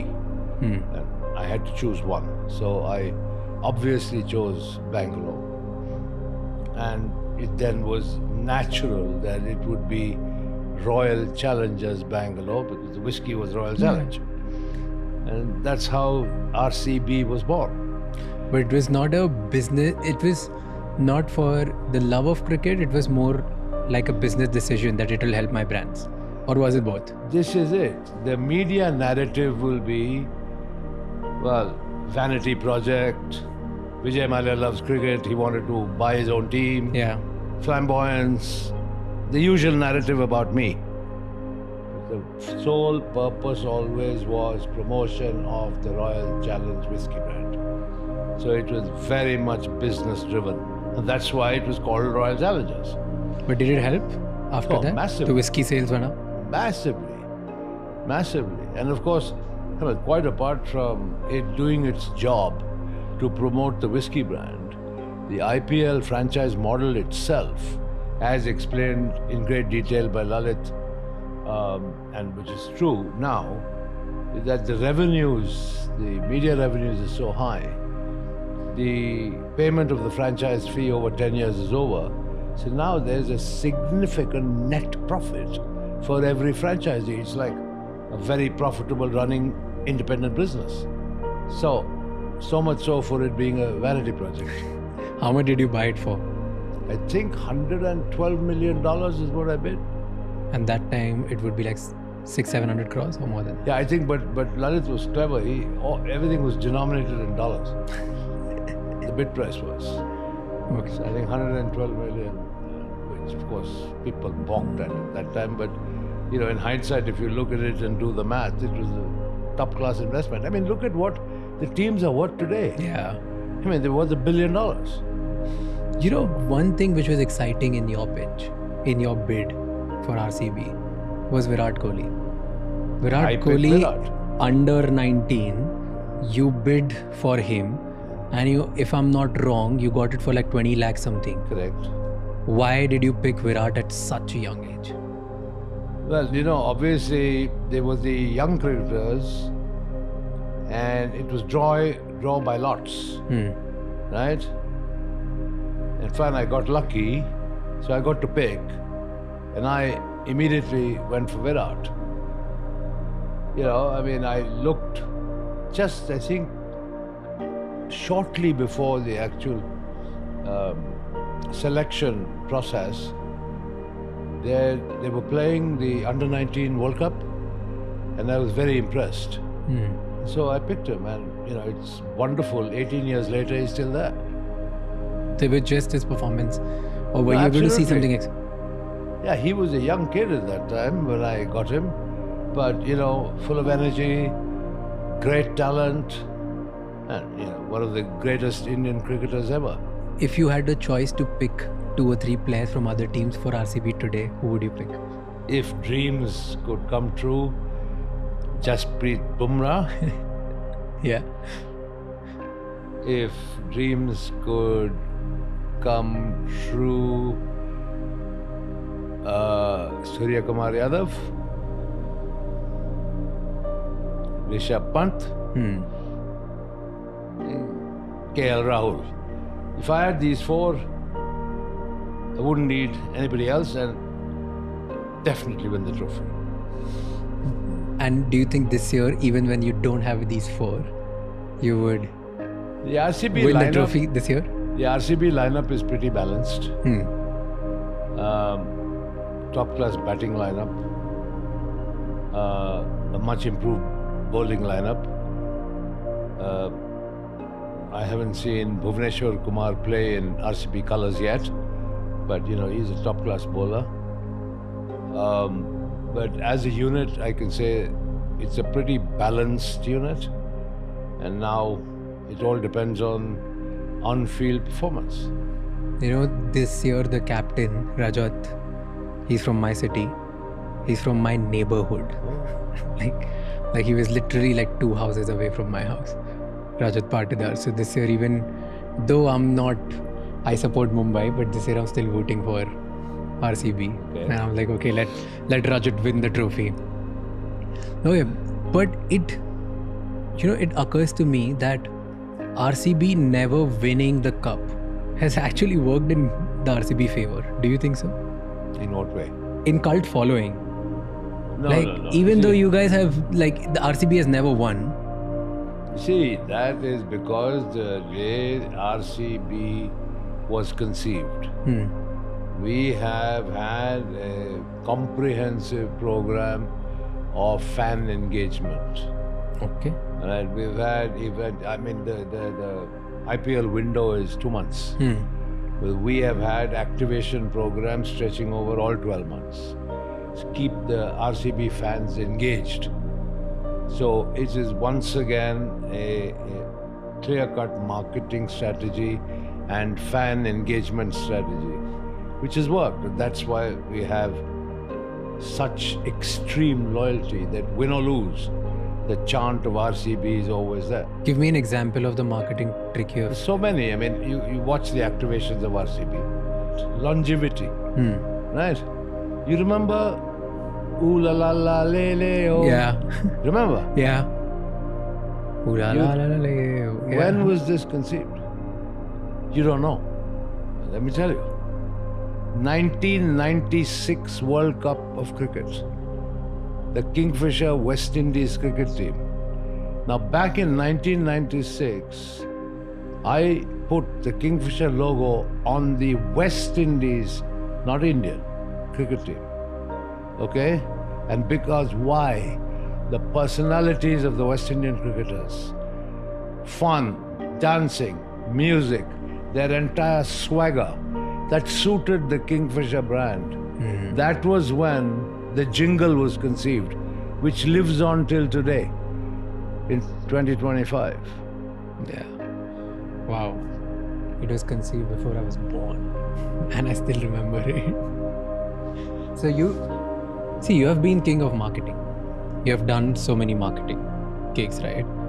Was the Formula One also a marketing stint for Kingfisher? See, I told you earlier that I've always had racing in my blood. I've always loved racing cars. I was then involved with motorsports clubs in India. I was chairman of the Federation of Motorsports Clubs of India for many years. And the job of the Federation was basically to promote motorsports in India. Now, for anybody who's into motor racing, the absolute pinnacle of motorsport in the world is Formula One. Right? Now, what is Formula One all around? The image of Formula One, big box, glamour, seriously competitive racing divided by hundredths of a second, full of excitement, etc., etc., etc. All the attributes I have employed in different ways for my brands. And plus being a motor racing enthusiast, right? It was a dream to have a team on the F1 grid. So when the opportunity presented itself, I did it. Right? I did it. Now, I named it Force India. I could have easily named it Mallya Formula One, like Williams Formula One, for instance. Right? Why did you keep Force? Because I wanted the Indian flag to be on the grid. I wanted the world to know that the team with roots in India of all countries was at the pinnacle of motorsport. That is why I called it Force India. And I had the tricolor on the car. Of course, I also used the platform to advertise my brands. Yeah. Okay, including Royal Challenge, whiskey, White and Mackay, which we owned at that time, Kingfisher, then the airline. So the car, the livery of the car and all the merchandise around Formula One had a lot of our brands on it for promotional purposes. But the core reason was to put an Indian Formula One team on the grid. But you invested quite a lot of money on it, right? Sure I did. I mean, Formula One's not cheap. Do you think that was a bad decision? No, in hindsight, I wouldn't do anything different. Why not? Why not? Because you had to sell it, right? And I think a lot of accusations are for the same brand. Whose accusations? About what? That you use Kingfisher money for Formula One and nobody talks about it. Nobody talks about that. Have you spoken about it before and still people don't? Never. Why should I? As I told you, I don't want to waste my time correcting the barrage of narratives coming from legacy media. But then you sold Force One. Yes, Force One became Racing Point. Yes, you Racing sold it to Point Lawrence now Stroll, right? is Aston Martin Formula One. Yeah. Why did you sell it to Lawrence? I had to at that time because of my worldwide freezing orders and the troubles that Sahara was going through and so on and so forth. So, at the end of the day, I would have definitely kept it, but it was not to be. So, fine, you move on in life. But I had 10 years of the Indian flag on the Formula One grid.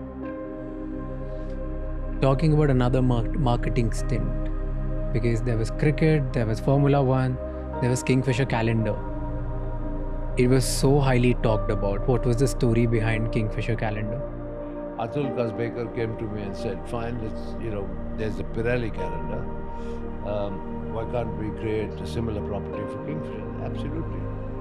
And so we said, fine, we'll have the Kingfisher swimsuit calendar. We couldn't go sort of kind of all the way that Pirelli might have been able to, given the social considerations in India and so on and so forth. But I think we produced a product that everybody demanded. I mean, even today, I get SMSs from people, where's my calendar? So it was highly sought after. And once again, we had events around it. We had the national hunt for the Kingfisher girl. That was national, so we broad-based it. And we chose models through a national hunt.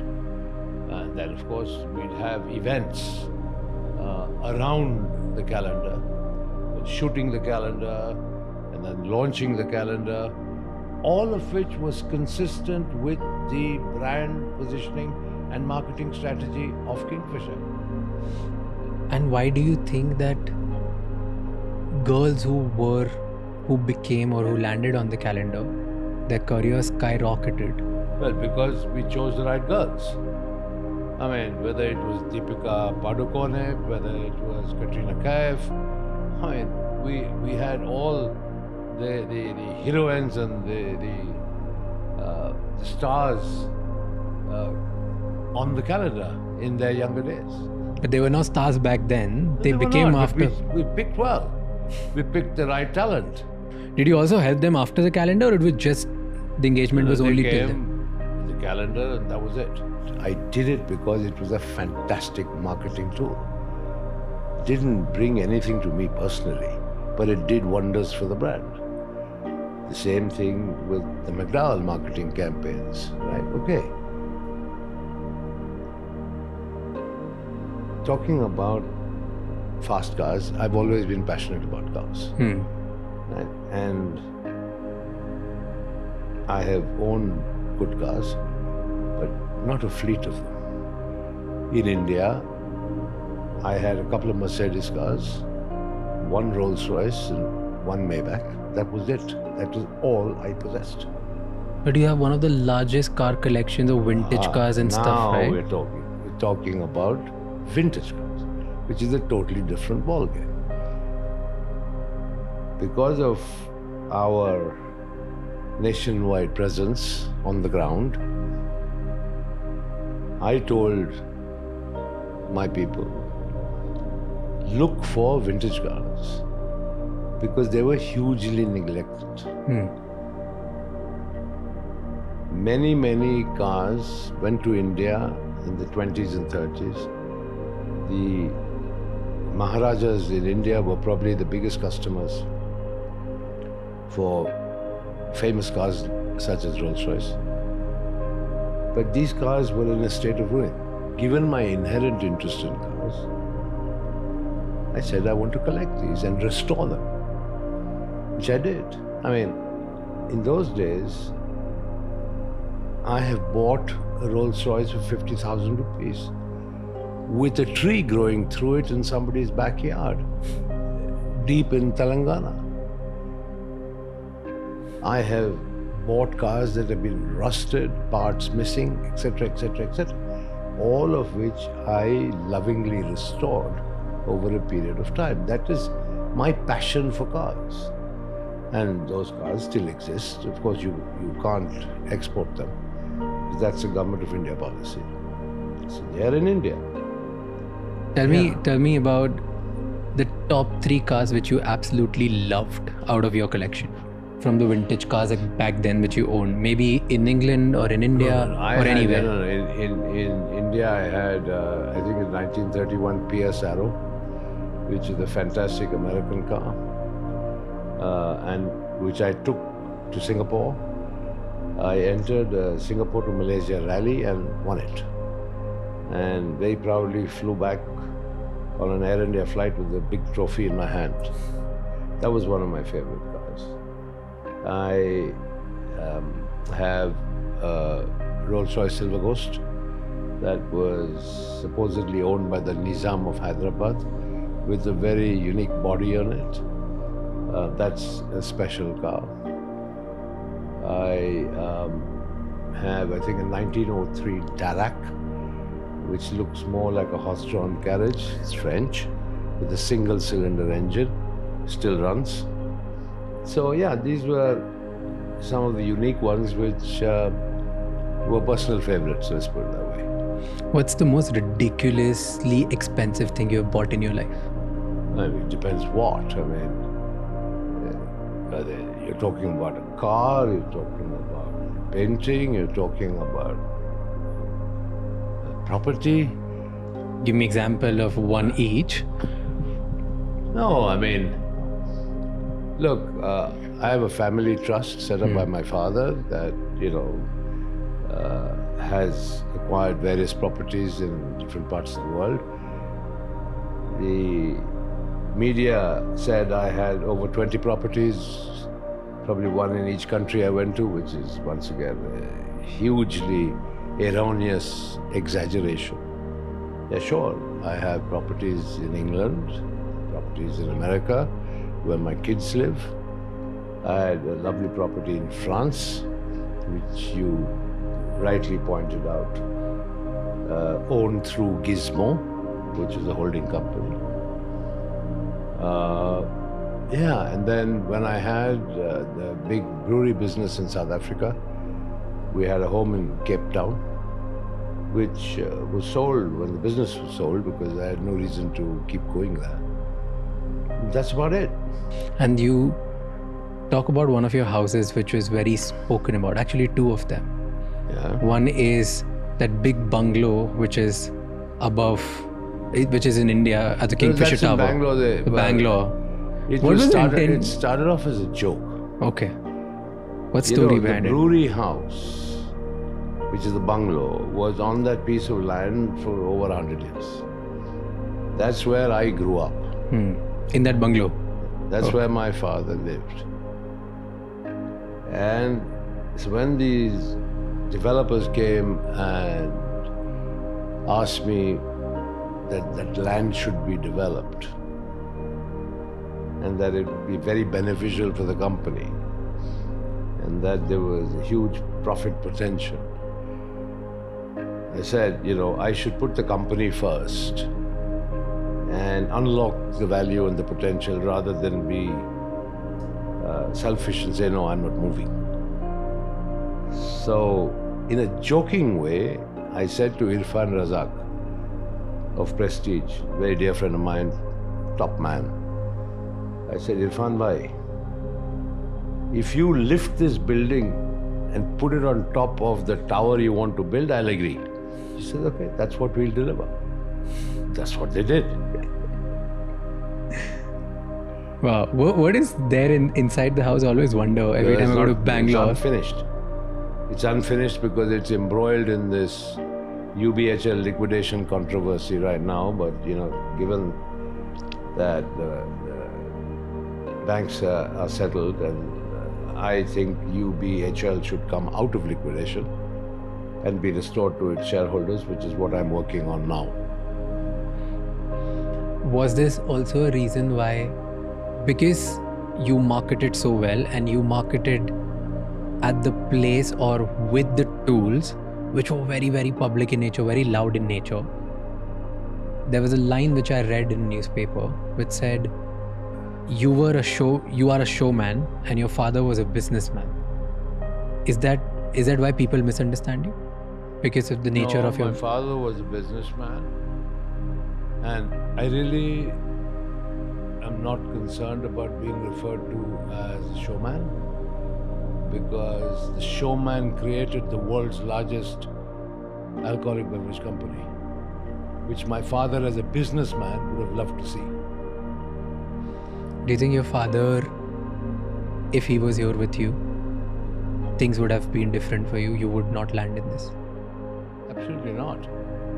Absolutely not. I mean, if you see what I've been through, it's illogical. It is a sustained campaign and a sustained attack on the government's favorite poster boy. Right? Now, whether my dad was around or not would not change Anything. what has been attempted and what is being done. Till now, the government officially recognizing and admitting that 14,100 crores has been recovered. Okay, let's go to a point where, when we were talking about earlier, about the Kingfisher turmoil, you said you went to the FM back then, which was Pranav Mukherjee sir. What happened after that meeting? He said that banks will support you. Yeah. Is that the reason why a government bank supported you? This was not one government bank, it was a group of about 15 or 16 government banks. Kingfisher Airlines never borrowed any money from State Bank of India. Just to set the record straight. Okay. State Bank of India was a lender to Deccan. When Kingfisher and Deccan merged, State Bank of India became a lender to Kingfisher Airlines. But it started with Deccan. So like that, there were a group of banks from whom Kingfisher had borrowed money. A group of banks from whom Deccan had borrowed money. And then they got combined into one entity when Deccan and Kingfisher merged. Right.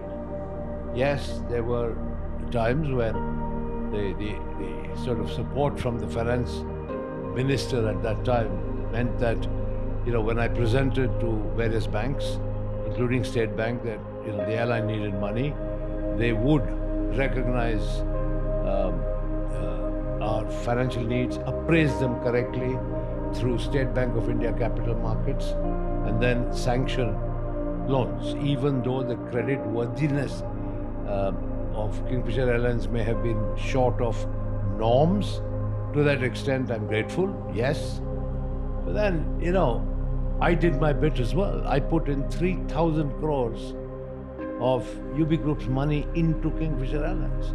You're talking to me about allegations of siphoning. You're talking to me about allegations of misusing Kingfisher Airline funds from my lifestyle for Formula One.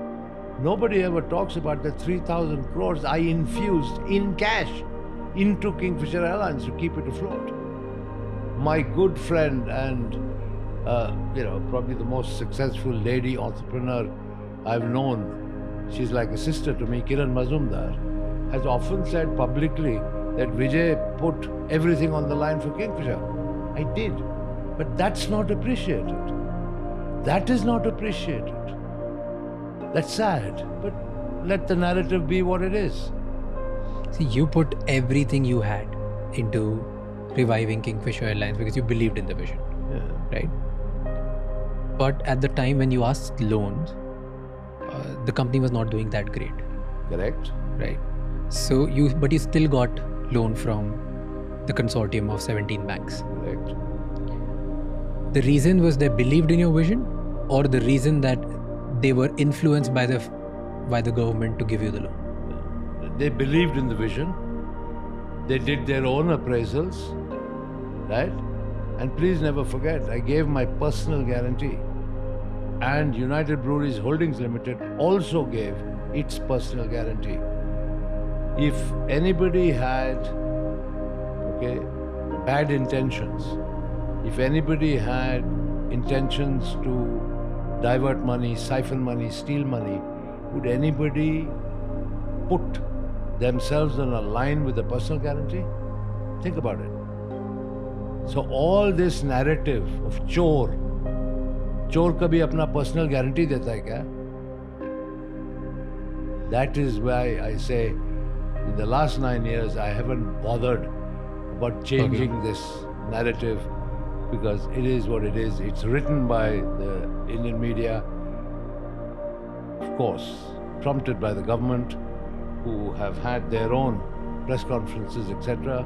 I mean, Sambit Patra, the BJP spokesman, called a press conference and bandied around in front of the Indian media letters that I had written to Prime Minister Manmohan Singh, trying to establish a nexus, right, between me and the Prime Minister, and alleging some sort of wrongdoing by the then Congress Prime Minister. I mean, one could see through the political rhetoric straight away. I mean, why wouldn't any Indian citizen write to the Prime Minister for help? Fair. Because I never asked for money. I asked only for policy changes. Let's go to the series of events. After this, what happened? What happened? So, I'm quoting just pure research. Okay? Quoting whom?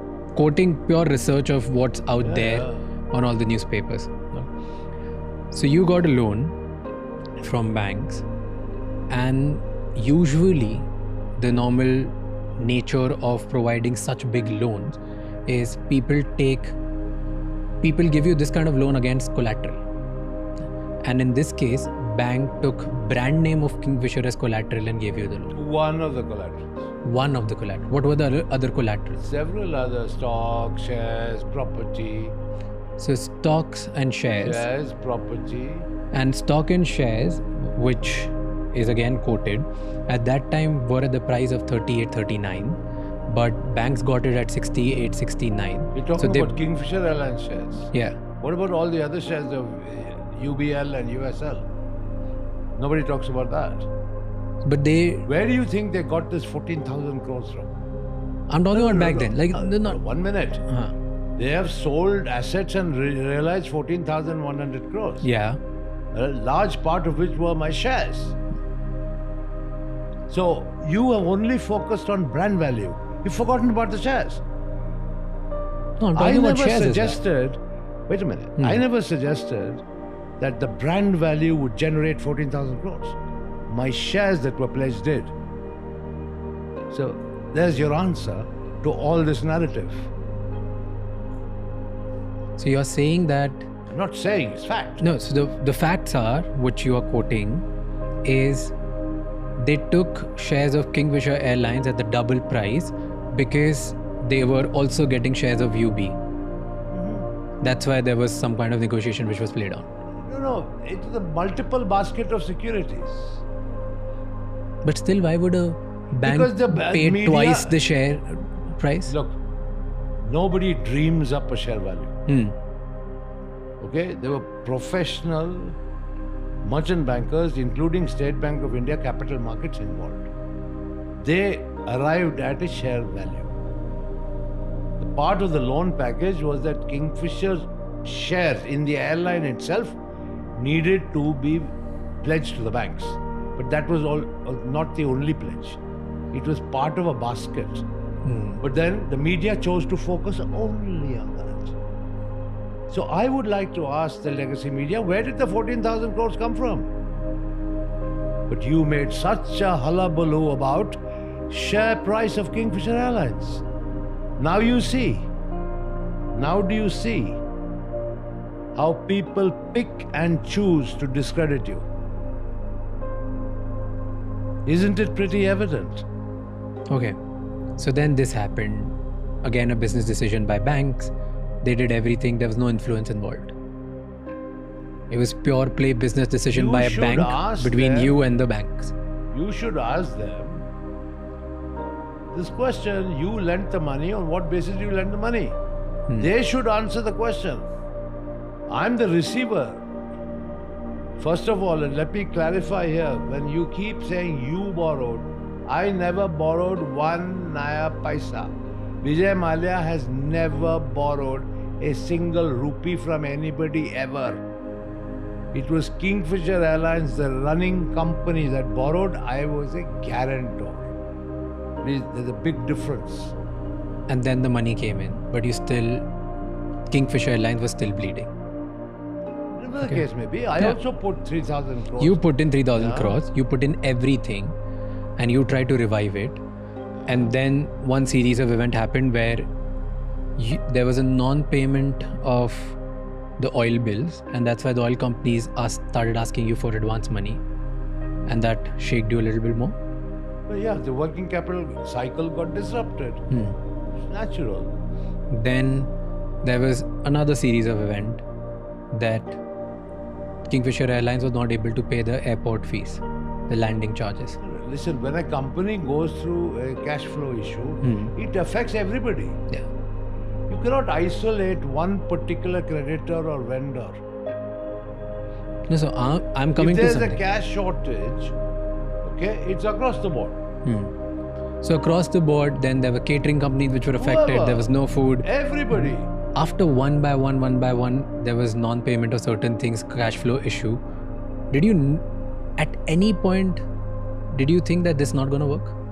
You were still pushing. You were still trying to push it. I was pushing in the hope that the foreign investment that I had already negotiated was going to fructify, which I had already agreed, right, with James Hogan. But the permission never came. It was sad, and I guess my misfortune, that 6 months after Kingfisher collapsed in October 2012, that the same Etihad was granted permission to invest in Jet Airways. Okay. Then another thing happened. Okay. So you were expecting all of this would happen. You asked your people, your staff, your employees to wait, that the money will come in. But they were not paid. The staff was not paid. Sadly, no. Right? But there's again a statement that your international employees were getting paid, Indian employees were not. And the reason is that because internationally you would have held accountable, in India you could get away with anything. Was that the reason? I didn't know that. But why were you paying international employees and not you? It's very simple. The money was available through ticket collections in England. Because money was available, staff salaries were paid. In India, the High Court of Karnataka had frozen over 260 crores worth of cash. Okay, now I'd like to focus on this non-payment of salaries.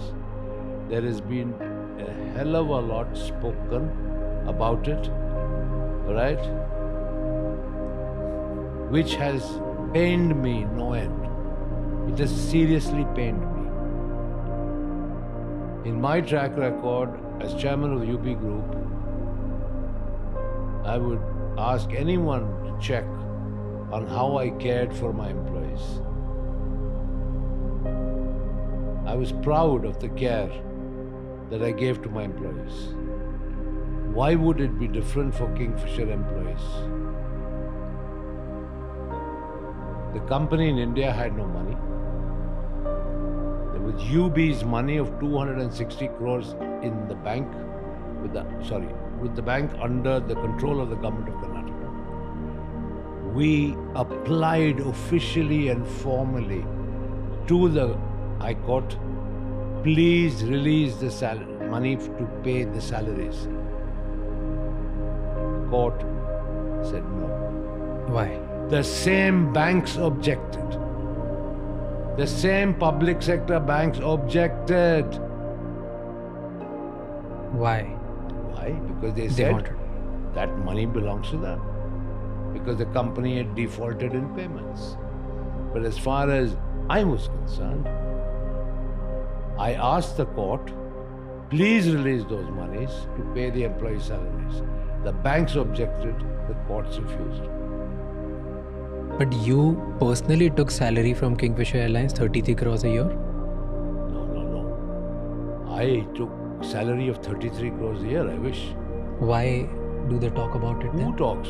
Show me the balance sheet where it's written. Can you show me? Not the balance sheet, but the media talks about it. I can show you an article. Ask the media where's the balance sheet. So you never took salary, I never took 33 crores of salary. or did you take any salary when other people were not getting paid? Obviously not. I mean, you really think I'd pay myself to the exclusion of other less well-to-do employees? That's what the world thinks. That's an unfortunate view of the world about me, which is sadly completely false. But then they all were on the road striking against you. If No, you would I've- have spoken to them in a nicer way, probably, or I don't know. Spoken to them, tried to explain to them, but at the end of the day, they did what they thought was best. They were under stress. I respect that. I'm not blaming anybody. Okay, a couple of people have said some nasty things, which is fine if they are under pressure and their livelihood was under pressure. I fully understand that and I take it in my stride. But the fact, any suggestion that I willfully did not pay or that I ignored them and enriched myself in the process is completely false. While all of this was happening, something really tragic happened. One of your employees' wife committed a suicide because they were not able to pay themselves. Were you aware of that? I became aware of that, and upon investigation, that was the culmination of a long-standing dispute, marital dispute. It was convenient to blame it on Kingfisher Airlines and non-payment of salaries. Once again, when people are under stress and under unpleasant circumstances, I don't want to comment on it in an unsavory way. It would not be right on my part. I mean, my sympathies are with the family that lost one of their kin, but I can tell you that we investigated the matter, and okay, sadly the tragedy did happen, and yes, sadly, equally sadly, that family had not been paid their salary. If you'd like to blame it on me, fine, I'll take the blame. As I said, I'm not afraid of taking blame where blame is due. I can face up to reality and truth. Did you feel like you should have said sorry to employees? Because you were not able to. Condolence letters. Of course I did. Yeah, but I didn't copy the media. I wrote a letter of condolence, but I didn't copy the media. You know, here's what pissed people off. That in your private life you were enjoying. Yeah. You were buying the Tipu Sultan sword. You were buying cars in the UK. The value of a Tipu Sultan sword would not have paid salaries. The two Mercedes-Benz cars, the figment of people's imagination, would not have paid the salaries. And if your suggestion is that I should have laid low in some artificial way,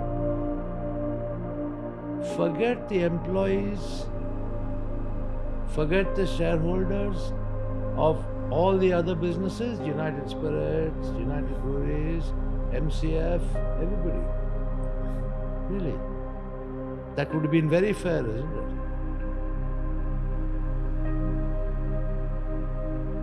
And behave in a manner where my only asset and liability in life was Kingfisher Airlines. I had nothing else. That's the way I should have behaved, right? What about the salaries of the other employees of the other group companies? What about the shareholders of those companies? What about the future of those companies and the management of those companies? So sadly, if one company fails, is it your suggestion that the whole group must fail? No, definitely not. Everybody loves to talk about the failure of Kingfisher Airlines, and of course, pin me, the blame on me personally. Forget about everything else. It is Vijay Mallya's failure, Vijay Mallya's failure, Vijay Mallya ka chori, Vijay Mallya ka fraud, everything is Vijay Mallya, fine. What about United Spirits Limited, United Breweries Limited, from where it started to where I left off, and the wealth creation in the hands of shareholders and the wealth creation in the hands of employees, probably amongst the highest in India in the corporate sector, highest, all forgotten. Nobody even refers to it. Kingfisher Airlines, Mallya, Thoko Saleko. That's it. The narrative begins there, ends there. Do you think if you would have done things differently, probably this side of you would have been more celebrated than the side which has gotten... Once the media started, beginning with one particular channel whose anchor is known, right, to shout the house down. Right? What did I start by saying? Vijay Mallya, I want to see you eating jail food. Vijay Mallya, I want to see you in jail clothes, etc., etc. Started from there. Everybody had to jump on the bandwagon. I think in the same time, because we're talking about events, somebody mentioned that you took out 35 million euros and invested in buying properties in France. Some dummy company called, I think, Gizmo Holding or something like that. Tell me, if I had siphoned Kingfisher Airlines money to such an extent, as people suggest, how would the airline run? On the bank's own admission, on the debt recovery tribunal's own admission, 4,999 crores was the debt. Right? Yeah. Rest is all interest. ठीक है ना? The suggestions are that I have stolen or misused most of that or all of it. How would the airline fly?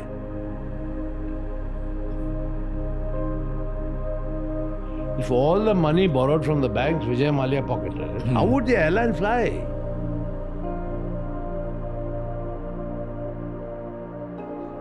See, so all these allegations and false narratives being painted by people, if you analyze them, they make no sense. What also is not making sense to me is when the government said that they're going to support you in 2008, the FM said that they'll provide the loan, which they probably did with the banks. Later in 2011, the union minister of the same government they started objecting that you were not paying even taxes. 150 crore was pending, and they started putting you in the public eye. But they were arrears. Nobody is disputing that. But compare my arrears with Air India's arrears. Air India's arrears were probably 10 times that of Kingfisher Airlines. That was because of the stress of the aviation sector. And why did Air India didn't get anything and you got everything? Every little scrutiny happened with you if Air India was in trouble more than you, which actually was the case. It's a fact. Yeah, it's a fact. They were in a more daunting situation than yours, like the airline. Yeah, but all the focus was only Kingfisher. Why? You should ask those that turned on the spotlights. Why do you think it happened? Like clearly combination of animosity, jealousy, whole bunch of factors. Once again, unproductive things to think about. In life, think positive. Come on, it costed you a whole life in India. You must have thought about it hundreds of times. No, I'm not. In any case, since 1988, I've been going to India for less than 180 days in a year. All my 3 children are American citizens. All have lived outside India, never in India. My mother has been in this country for over 30 years. What do I go back to? Of course, I will get the most ceremonial welcome by the Indian media. Of course, sure I will. My goodness, it will be headlines of every single newspaper. Okay, so 2012, the airline got suspended. Non-payment of multiple things, working capital, cash flow, everything got really, really bad for you. Right? And then the big bash happened, the birthday party, which is often talked about, in 2015. Go ahead. What happened between 2012 and 2015 with this case? What happened? I'm asking you, what happened during? What happened? Did everybody forgot? What? Did everybody, they were not bothered about Kingfisher Airlines, or what the cases were going on? Of course, everything was going on. Nothing stopped. Nothing stopped. Because people don't talk about that often. What happened? What was going on? Nothing was going on. That's when the willful defaulter and all that. You know what the willful defaulter is all about, right? Tell me what is about. The banks call a willful defaulter of somebody who has the money but won't pay. Yeah. That's called a willful defaulter. Yeah. Right. I made 4 settlement offers to the banks. Between 2012 to 2015? Yes. Which they refused to accept. That nobody knows. What was the settlement that you were offering? So many settlement offers, including before the court. Right. So it was always the intention to settle. I flew through Hyderabad and met the chairperson of the State Bank of India at their training academy in Hyderabad and offered a settlement. It was always my intention to settle. Never did I say I'm not going to pay. And why do you think they didn't accept it? They wanted 14,100 crores. That's why they didn't accept it then. They didn't want your 5,000 crore because they were expecting it to go up. Like the sale of your assets will be much higher than... Whatever. Is that? Yeah. Had they accepted my offers, they would have got 5,000 crores. Today they've got 14,100 crores. But is there any proof do you have where you offered them settlement and they didn't accept from 2012 They got to the records of the Supreme Court of India. Proof. What better proof than the records of the Supreme Court of India? Public documents.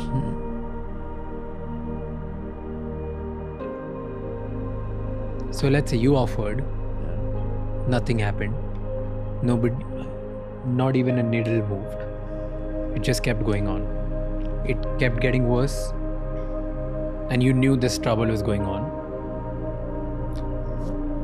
And in 2015, apparently, according to the media, this is where things went down, where you had a grand birthday party, your 60th birthday party, 18 December 2015, right?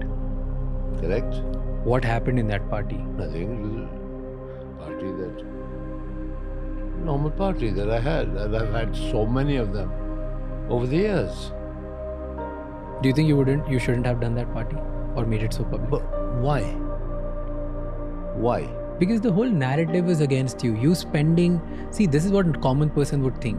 If I was a Kingfisher employee and I've not gotten paid for XYZ reason, for let's say economic factors, business model, whatever, XYZ reason I'm not getting paid, my livelihood is dependent on this. And then I see the promoter of my company spending millions of dollars or Enrique Iglesias to perform for his birthday party. I would get enraged. I want to, as an employee at that point, if I've not gotten paid, I don't understand that there are 50 businesses that you have built. I understand only one thing, that the promoter of my company is enjoying on my expense. I would agree with everything that you said, except your last, at my expense. The promoter of the I'm talking company, like a common person, that's why I'm asking. Fair enough. The common person didn't know that upon objection by the same banks, the Karnataka High Court declined to agree to drawing readily available cash to pay the salaries. Right. Okay, I agree with you. The suffering employee would have also said, the man has United Breweries, United Spirits, is none of my business. Right. So I could have been a thorough hypocrite. I could have come here to London and had my party and nobody would have even known. Right? Yeah. Would that have solved the problem? No. Okay. But you didn't do that. You did the public party in India. It's not public. Sorry. It was by invitation. But of course, everything that I do is covered by Yes. the media. And I paid for it myself. Kingfisher Airlines was in no position to pay. I paid for it myself. Maybe in hindsight now, okay, and we're talking about December 2015, there's an airline that shut in 2012. If you're talking about my birthday party in December 18, 2012, you probably have a more significant point. But 3 years later, in December 2015, okay, a milestone 60th birthday, right? Still being held against me with such venom, I don't quite get it. But okay, maybe it was a mistake. I should have probably come here to London and had my party and nobody would have known. But once again, because I was transparent and lived my life pretty transparently as I always did, the media latched onto it and bashed me for it. Fine. So everything in the last 10 or 15 minutes, maybe more, that you are questioning me on are Indian media generated comments and narratives. None of these are facts. But are you not apologetic about what happened? Apologetic? What do I apologize for? For only to the only for the employees of that business, for no one else. After putting 3,000 crores of my own money into the business, I need to apologize. You've been wrong, but so have your employees of Kingfisher. What would you say to them who lost their jobs, who still hold angst against you? If you were directly just talking to them and not me, what would you tell them? I would say I'm deeply sorry for what happened to them. I would say I'm deeply sorry that some of them didn't get paid their salaries. I have no excuses to offer. I take full responsibility. But for those who care to listen, there was money lying in deposit with the Karnataka High Court. I specifically applied to court to pay the salaries of Kingfisher Airlines staff. The banks objected and the court refused the permission. There was really nothing I could do beyond that. And what would you tell those employees who are still questioning that, hey, we were in trouble and you tried everything to get that money from the court, but it didn't help? Then why did you go out and party like a king on your 60th birthday when we were suffering? We need to look at the timeline here. Kingfisher Airlines shut down in 2012. My 60th birthday was in December 2015. Right? There was nothing I could do in the interim to find money to pay the staff in particular, because any money that could have been infused theoretically would have been taken by the banks, because all the assets were frozen. Did your legal advise you not to pay? Absolutely not. I told my legal advisors to find every single avenue to pay. And it didn't work. They couldn't find a way. But ultimately, because of the freezing, all the money was lying under the control of the court, so we couldn't touch the money. And every penny that you would have infused just for their intention to pay your employees would have still gotten frozen. You see, the court order did not differentiate between employees and general corporate purposes. Any money in the account of the airline was frozen. Frozen by the banks, frozen by tax department, frozen by service tax, everything was frozen. The chunk of available cash was with the court, and that was actually cash of UBHL, not Kingfisher Airlines cash, of United Breweries Holdings Limited, one of the co-guarantors. UBHL said, we want to pay Kingfisher Airlines staff salaries. Please allow us. The banks objected, and the court did not give permission. That is fact. I would feel very sad if somebody said I had no intention to pay, or that I ignored to make the efforts.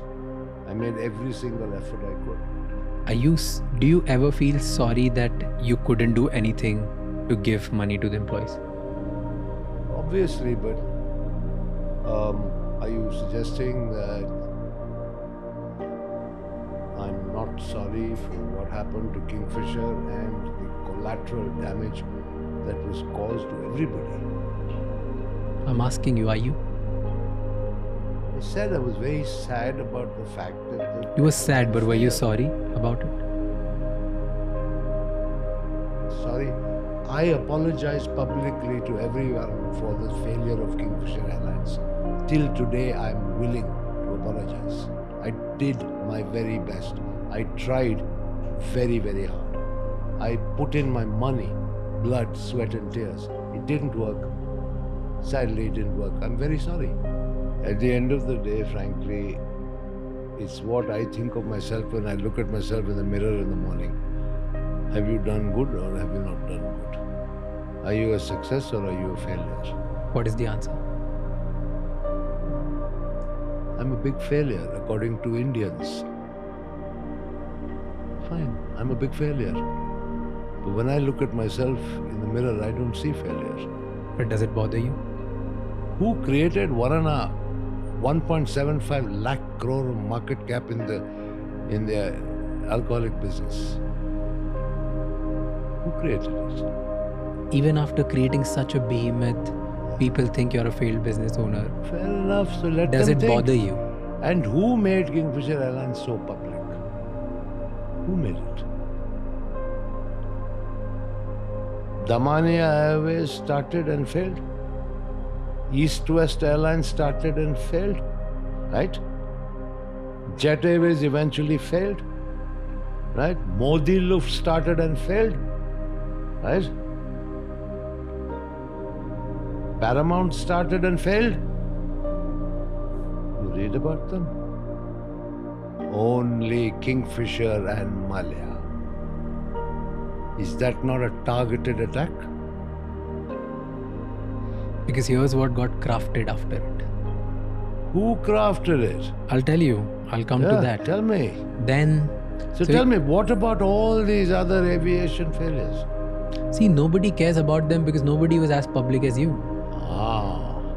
So now we're talking that I pay the price for my own public image. And the fact that you left the country. Which is another. Yeah. So I'll come to the series of events of these, both of them. No problem. Okay. So, 2015, December, this happened. Before that, CBI started investigating you. And I appeared before the CBI 4 times. And CBI concluded their case that they found you siphoning the money. Was that the thing? Was Completely false. okay? There is no allegation of money siphoning by CBI. What did CBI conclude? Nothing. That I spent on a private jet, which was Kingfisher Airlines' own asset, Yeah. that I misrepresented to IDBI while taking the loan. What did you misrepresent? That I misrepresented. You asked me a question about brand valuation, right? So one of the allegations is brand valuation. Was it also bizarre? Like IDBI gave you loan in just 2 days, and on Sunday you got the money transferred in your bank. Yeah, but then that was a short term. Okay. They got the money back and then they participated in the consortium lending. Okay. Yeah. So, but there is no allegation of siphoning money. No. Zero. So it was misrepresentation Yeah, that's and it. using that money or using the Kingfisher loan proceedings to buy a private jet. Not private jet was owned by Kingfisher Airlines. The Kingfisher Airlines own asset. They said I misused it. I misused it for personal trips. Did you? If you see the line of private jets starting from Mr. Ambani's in Bombay Airport and ask them who uses your jets, you'll get the answer. Come on, deflecting is not a right It's way not of deflecting. answering. I'm asking you, What? did you misuse it? What is misuse? I don't know. Whatever they're quoting, do you agree with it or no? So you agree with the CBI? No, I'm asking you, do you agree with it or not? I am Obviously, not agreeing I with don't anything. agree with it. Obviously, I don't agree with it. You used it for business purposes only. What do you mean business purposes? If I had to fly on holiday, I'd say, private jet, आप खड़ा रहो इधर, मैं जा रहा हूँ Air India से. That's what CBI had problem with. Is that the case? Yes. That yeah. you took the... Come on, that would not only be the case. Huh? That would be a part of your case. Let's say But using... this is what I'm saying. The principal one was misrepresentation. Okay. Yeah. So that is first. Misrepresentation. And because of this, they issued an LOC. They issued LOC, right? Lookout circular to the immigration office that Vijay Mallya should not leave the country. No, I'm not aware of any of that. Okay. Because then there was a public issuance against in 2015 where the LOC which was issued for you had few words changed. I know nothing about this. Okay, so there was, and this I'm quoting from again another article where I can show you the article. Yeah, where it's I've never heard of this before. okay. So the article said that you met with someone really powerful, and after that, in just few months, the lookout circular got changed, and the lookout circular changed into okay, next time to the immigration officers that if Vijay Mallya comes to the airport and want to leave the country, you need to inform us where is he going and for what purposes. You don't need to stop him. But earlier, the CBI put out a lookout notice that you should not allow Vijay Mallya to leave the country. And this change was made in 2015. I know nothing about this. This is the first time you are informing me. I went in and out multiple times. During the entire Never tenure. never a problem at all. And what you're telling me now is news to me. I've Wow. never known of a LOC issued or any other form of notice. The change happened on 24th November 2015. Just few words. And it specifically read, this was a fresh LOC, that he needs to be questioned before leaving the country, where is he going, and this needs to be informed to CBI. After that, he can continue traveling, he should not be stopped. That's fine. That you said when in 2015? 24th November 2015, a fresh LOC was And before that? circled. Before that, there was just, I don't have the I must exact have date. gone in 4 times before that. Oh. So then, where's the LOC? So all of this is random thing that you met someone really powerful in Delhi and got changed, and you changed your CBI circular or something. Nonsense. Okay. Then another series of event happened, because after your public birthday party, people started losing their shit. They started getting pissed. It became even more public. This 2015, end of it. Your Supreme Court interfered, I guess. Supreme Court entered in this whole case, and they put up a bench that 3rd March 2016, your case needs to be heard or needs to be represented in front of Supreme Court. On 1st March 2016, I think you were in Delhi, you went to the parliament, and 2nd March, you left the country. One day before, when you were about to be present in front of the Supreme Court. Is all of this real? Or none of it is real? No, this is completely false. There was no Supreme Court hearing. I was not summoned to court. I'm not aware of any court hearing. I told the Finance Minister, Arun Jaitley, before leaving for the airport. And then I flew from Delhi to London. I was on my way to Geneva for a FIA World Council meeting, which was fixed months ago. I told the Finance Minister, because I went from Parliament to Delhi airport.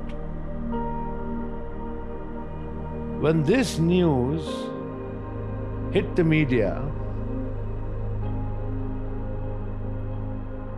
once again, it created a storm. Yeah. People went running to Mr. Jaitley. He denied meeting me. A Congress MP saw us and then said to the media, no, I saw them together. Mr. Jaitley had to retract his statement and said, yes, I met him, but only while I was walking. It was a fleeting meeting. I never said I went to Mr. Jaitley's office, sat in front of him, had tea with him. All I said is, I told the Finance Minister while leaving, I'm going to London, I have to go to Geneva for a meeting, I'll be back.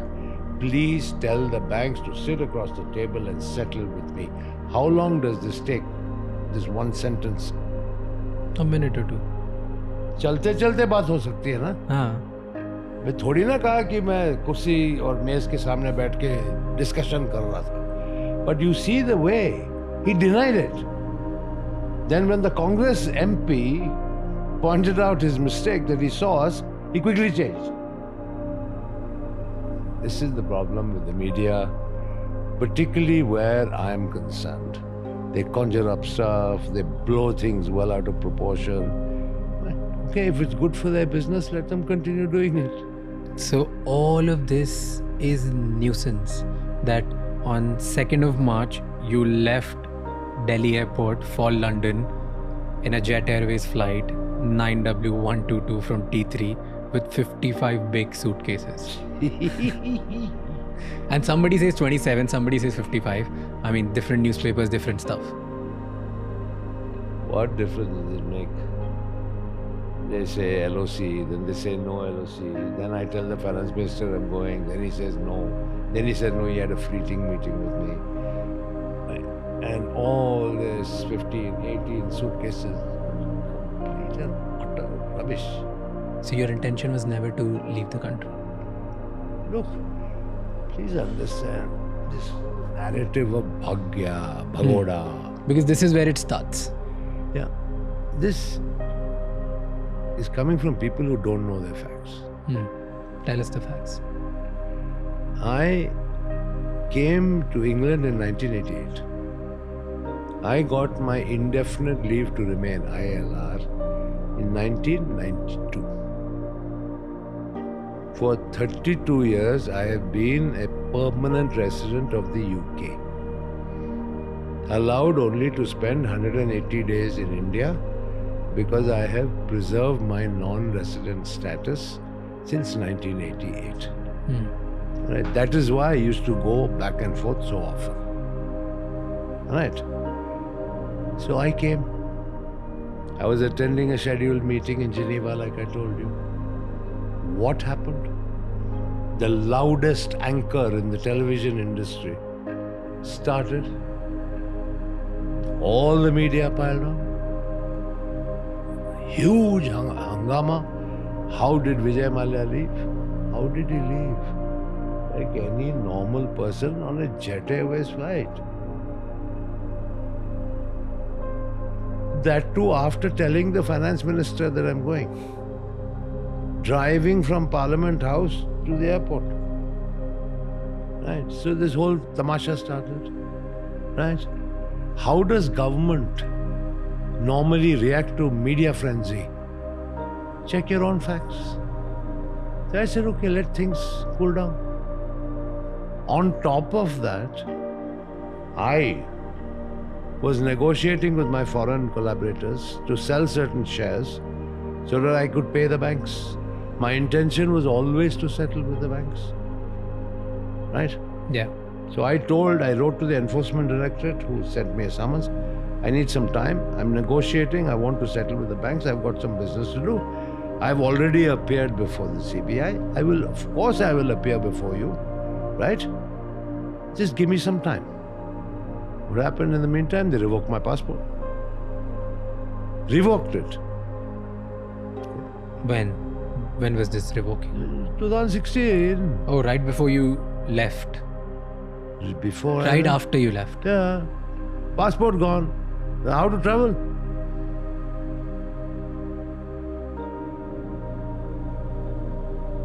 So you got stuck because they revoked your passport. Then- Your intention was to come back to country. Many things may have been different. But your intention was But always without a passport, where do you go? nowhere. Correct. Because you were a British citizen, Not citizen, permanent resident. permanent resident. I kept my Indian passport because I was a member of parliament, Okay. which I could not be a member of parliament had I not been an Indian citizen.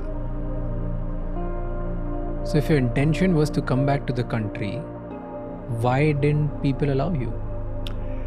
Look, that you should ask the people. Why should I sit and speculate? But aren't they spending millions of dollars in cases to get your extradition done? Yes, because they have to make a show of things as well. No? Have I... Please, let's be very clear. Can somebody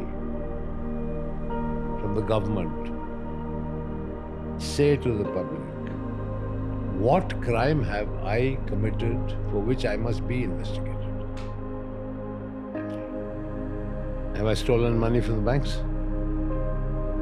You must have a prima facie case that I've stolen. You can't just make it up in your head that I've stolen money from the banks. You need some prima facie evidence. Have I done any money laundering? Have I done any drug smuggling? Have I been involved in any violent crime? What is the allegation against Vijay Mallya? Nobody can have an allegation against Vijay Mallya of dishonesty because I have always been honest and truthful. I've never borrowed and I've never cheated and I never will. But you got this tag of willful defaulter. Willful defaulter is a person who can pay and who doesn't pay. That's a crime. That's a crime. Isn't it? Make up your mind. Then why did you freeze all my assets? You froze my assets in 2016. Right. That's how you've recovered 14,100 crores, right? You can't freeze assets of a person on one hand and call him a chor on the other hand. See, they call you willful defaulter because you had money and you didn't pay. And that's why they had to take such a strict action to freeze your assets. If you would have paid earlier, then they would have not done this. But if you're saying that from 2012 to 2015, you have applied multiple times in the court that you want to settle. Yes. Why is all of this happening? I think it's very clear it's also been a part of the media where a particular senior officer of the State Bank of India said to a good friend of mine that as a banker, I would have settled with Vijay a long time ago. But if I do any settlement with him, I'll have the CBI on my neck the very next day.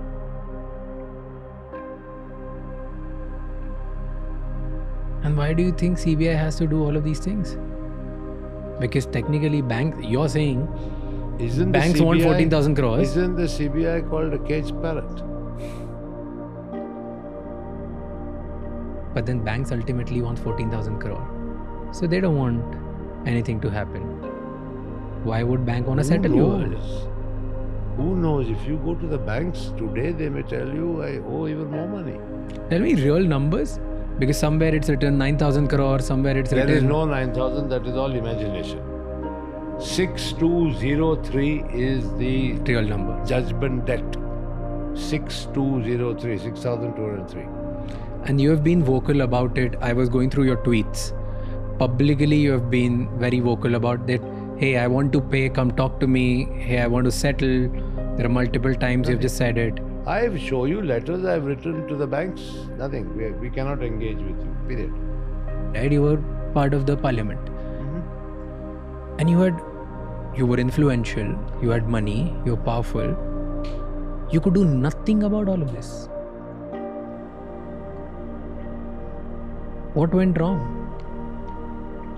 That probably is the cause of everything that followed.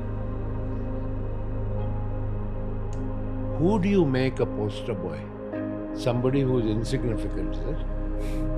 Well, why would if you want to make an example of somebody, who do you make an example? A visible person or an invisible person? Definitely a visible person. Correct. So there you've got the answer. But why would they want to make an example out of you when you were ready to settle? It was just a business failure in your terms. It suits you, to reject a settlement offer and to continue to claim that amounts are due to the banks and therefore you're a defaulter and therefore we're going to hound you and chase you. It suits the narrative today in India. Business failure means fraud. If purely that line you're talking about, then yes, you kept asking me about me. why people tag me willful defaulter, why they accuse me, why the narrative is so negative about me. What happened to poor Naresh Goyal? What happened? India's biggest airline jet collapsed. Naresh Goyal went to jail. What happened to people like Gautam Thapar in Delhi? In jail. Right? So if your business does badly, you're automatically referred to as a fraud. The inference is that you've stolen. In which countries has this happened? The biggest companies in the world fail, right? Are their management, senior management put in jail? Are they accused of fraud? The whole purpose of business is associated with certain risk as well. Yep. Right. But in India, sadly, you have a business that fails, you're accused of fraud and improper conduct.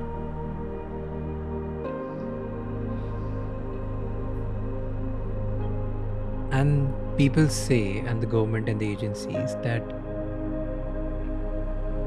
your fraud or people whose businesses have failed are fraud because they've taken money from the banks, which is a common taxpayers' money, which is common people's money. So if you take common people's money and you're not able to repay it, then you're considered wrong. But if in your case, if they have actually recovered more than 2.5x of it, or probably somewhere around that number, why are they still behind you? Because as I said, have you ever heard of any bank not rendering an account to a borrower or a guarantor? Despite 15 reminders, the same banks have not given me a statement of account. Not one. Have you ever heard of such conduct anywhere in the world? For the first time, it is through the statement in Parliament of the Finance Minister and the printed report of the Ministry of Finance that they have shown 14,100 crores recovered from me. The government have. The banks have not rendered a statement of account. That is why I have gone to the Karnataka High Court, asking the court to direct the banks to give me a statement of account. That is the pitiful state of affairs. Now let me explain things to you in a summary fashion. In this entire debt of Kingfisher Airlines and the recovery, you have the recovery officer of the Debt Recovery Tribunal. Yeah. The Debt Recovery Tribunal is the one that gave the certificate of debt. They have recovery officers whose job it is to recover against that recovery certificate and inform the tribunal about how much has been recovered. Because when the full amount is recovered, the Debt Recovery Tribunal will issue a discharge certificate that your debt is paid. Second is because the second guarantor, United Breweries Holdings Limited, is in liquidation. It is in the control of the official liquidator. The official liquidator is also obliged to give an account to the court, right, on the liquidation, which includes being a co-guarantor of the Kingfisher Airlines debt. Right. Both these have stated in court, in judicial proceedings, that the banks have been fully paid. Yet the banks have not submitted a statement of account. I have had to go to the Karnataka High Court pleading with them to please direct the banks to submit a statement of account. And of course, the official liquidator and the recovery officer as well. This is the conduct of those banks. And you're asking me questions about why they didn't do this and why they didn't do that. Does it happen with other entrepreneurs as well? I'd be shocked if it did. I've never heard of anything like this. Do you think the Indian system gets rigged against the entrepreneurs or the business owners who get too powerful after a point? It's certainly riggable. Because in your case, this is what happened, right? In my case, all the facts are there for everyone to see. Then, sir, Simple. what's the future? Like, what's going to happen now? What's happening? In your story, what you're telling is completely different than anything and everything that any Indian person out there who will do little research about you would find. It's completely different than what you're telling. But if you do research on me, what are you going to find?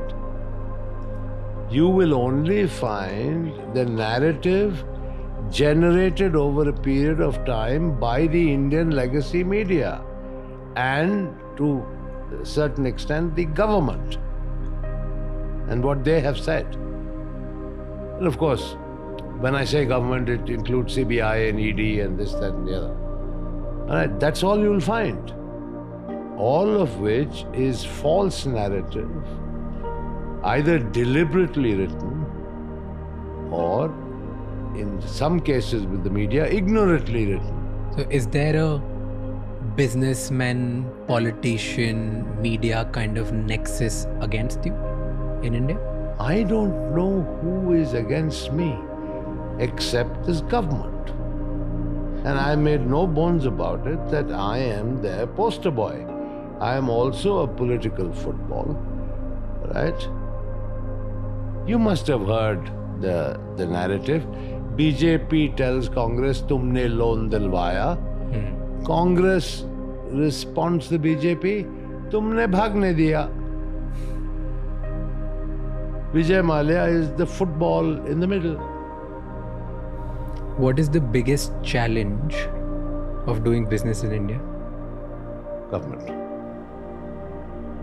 Explain. Government. It's in the Indian DNA. No matter what the state government or a federal government may say about ease of doing business in India, there is no ease of doing business in India. There are hurdles, bureaucratic hurdles, political hurdles all along the way. They may have reduced over a period of time, but no, I mean, you can't compare India and ease of doing business in India with any of the Western economies. But how did you manage that before? Like earlier, you expanded your group from a couple of 100 crores to thousands of crore. Then definitely you must be navigating somehow with all these challenges. What did you do? But that's what I said. I had to maintain good relations with almost 29 countries.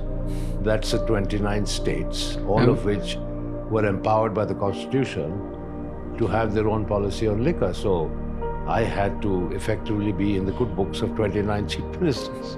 What do you mean by becoming or getting into good books of the government? Well, you know... Like, were you doing favors? They were asking favors to you?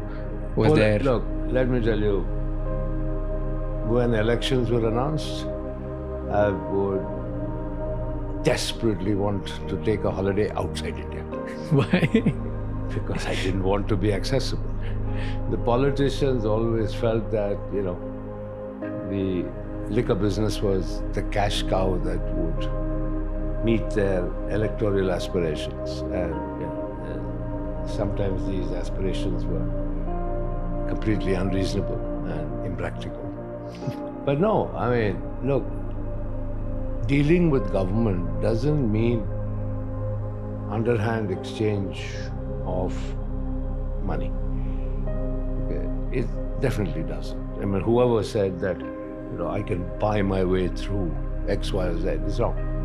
Okay. You can have good relations with people, and provided you present a proposal to them that meets their own political objectives, it works well.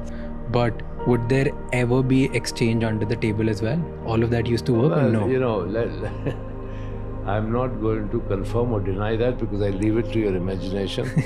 Because I think you know India as much as I know India. And they would ask for backing the election campaigns? That's what they would ask technically. Or was there something else as well? Look, the demands were varied. Give me example of 2-3 demands. The demands were, first of all, cash. Second, copious amounts of alcohol, which seems to be an essential part of any electoral campaign. For free. Vehicles. Cars. Vehicles, jeeps, cars, yeah.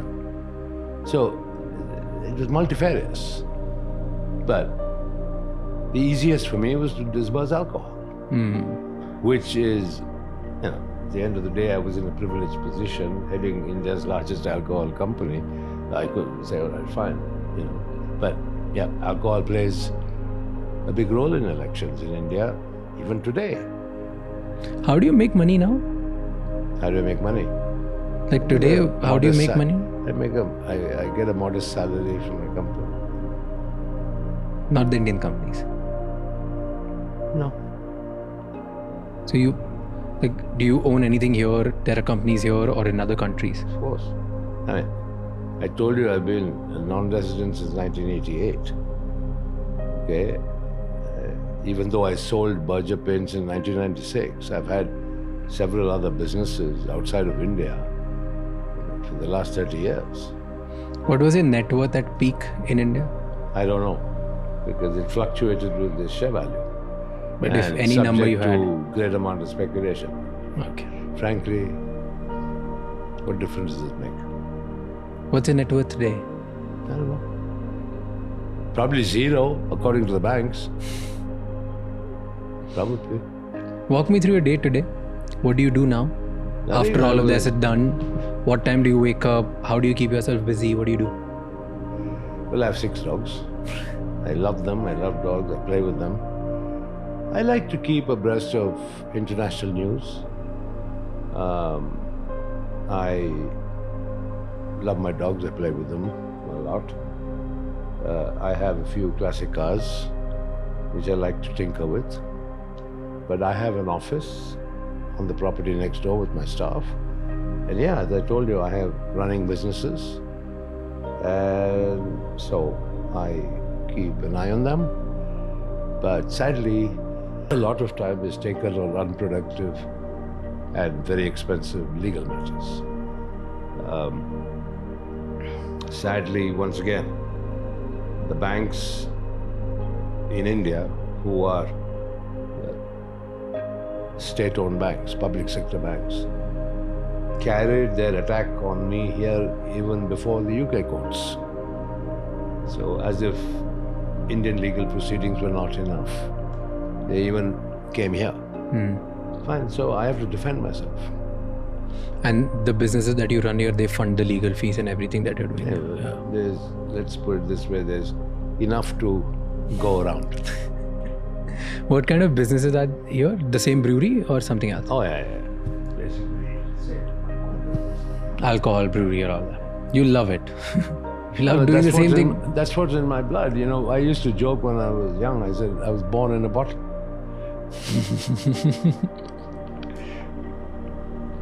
Well, do you feel restricted now? Because you just use word, I was born in a bottle. Do you feel that you have been caged in a bottle again with all these legal matters? Because you don't have a passport. You're a free bird flying around all over the world. Yeah. So now you're stuck here. That freedom went in 2016 when the Indian government revoked my passport. So it wasn't a suspension, it was a revocation. So I knew back then the consequence was no travel, right? So for a guy who used to be on a plane 3-4 times a week, flying around the world, to be in one country for 9 long years, certainly a game changer. It must be. But it's not a matter of life and death. I mean, it isn't that profound because there's enough and more to do and to enjoy a quality of life that, okay, has shrunk in many ways from what used to be, but it's still okay. One must get on and move on. Does it not bother you? No, it doesn't bother me. Do I look bothered? No, Not to me. It's not a question of what is the meaning of, do I get up in the morning and wipe my tears away every day? No. Someday, some point, you're like, I'm done with this. Like, what the hell is happening with me? What is my solution? What are my options? The government of India has revoked my passport. Right? All I can get is a one-way travel pass to India. That's it. What about my constitutional rights? That every Indian citizen is entitled to a passport. And what happens if I try to enforce those? It'll drag on for years in the court. By the time I might be too old to travel. So don't you feel lonely here? No, well, I have a lot of my friends here in England. A lot of people come and visit me. Well, another one of life's lessons is when times are tough, you realize who your actual friends are. And I have realized that very comprehensively. When those who used to be my so-called buddies, who in times of my heyday, for lack of a better word, are nowhere to be seen. You used to hang out with a lot of billionaires, Bollywood celebrities, politicians, a lot of people, and your friends from the corporate world. They all stopped taking up your calls? No. The politicians certainly stopped. And I think as one of the many politicians explained to me, quite truthfully, which I respect, he said, if we are seen to be associated with you, this government will come after us. Because I think in the political world, I think it's pretty well known and more importantly, pretty obvious that this government is after me. So they want to protect themselves. As far as corporate titans are concerned, I mean, Kiran Mazumdar, bless her soul, she's like my sister, makes it a point to be in constant touch, comes to England, we always have a meal together. And like that, there are a few other good friends who keep in touch, but otherwise, no. Certainly not as frequently as I would have been in touch with them or seen them when I was in India and all these troubles hadn't started. Talk about Kiran Mazumdar Shaw. She publicly talks about you and how close you were, like since childhood you were friends. And she talks about your generosity, your optimism. She's been very vocal that you gave it all to save and fight it all. She has gone out in public and said that it was bad times and bad things which happened to you, but you were right and you gave it all away. So she talks about it, and someone of that stature living in a very public market in country like India, usually people stay away from these conversations and people would wanna, she talks, but she doesn't. She talks about it every time people ask about you. She's been okay about it. In fact, there was a statement that she said, a lot of people are optimistic. Vijay was probably rather more optimistic than most. And no, it she talks about it. It wasn't a question of just optimism. Let me tell you, Kiran and me grew up together. I talked about the brewery house in Bangalore. At that time, there was a little colony. So there was a brewery house in which I lived and then 4 other bungalows. The one next to the brewery house was actually occupied by Kiran Mazumdar and her father. Her father was the chief brewer and the technical director of UB. Okay. And so Kiran and her 2 brothers, mom, grew up in my house, in my colony, with one wall separating us. So we were very, very close. And Kiran has been very, very different. She started off being a qualified brewmaster. How many Indian women can you think of who would go and qualify as a brewmaster? But Kiran was determined to do it, and she did it in Australia. So, Kiran, as an entrepreneur, not only has been brilliant, but has a super brilliant track record. But she's a tough cookie, and she speaks her mind, which is something that people should respect. And being a woman at that. So I'm so grateful for her public support of me. She knows what I went through with Kingfisher Airlines. I used to share it with her all the time. And she knew that I gave it my all. I mean, forget about just putting in 3,000 crores. I mean, every bit of my blood, sweat and tears went into trying to make Kingfisher Airlines work. Now that she isn't here, you're not there, you're alone, friends, parties, businesses, that busy, restless life, nothing is there. In 9 years, what was the loneliest day of your life? I always have had something to do. I haven't been sitting alone. I told you, my interests keep me occupied. My pace of life is slowed down dramatically. My pace of life now is probably one of semi-retirement, to be honest. But that's what happens when you reach retirement age, isn't it? So the frenzy of the past doesn't last forever. And I'm in that phase. But I have enough and more interest to keep me occupied. Tell me, what do people misunderstand about you? I don't know what people understand to begin with. Forget about misunderstanding. I mean, people in general, particularly the media, they hate my guts. They don't like the fact that I rarely get flustered. And they try to break me down deliberately, brick by brick.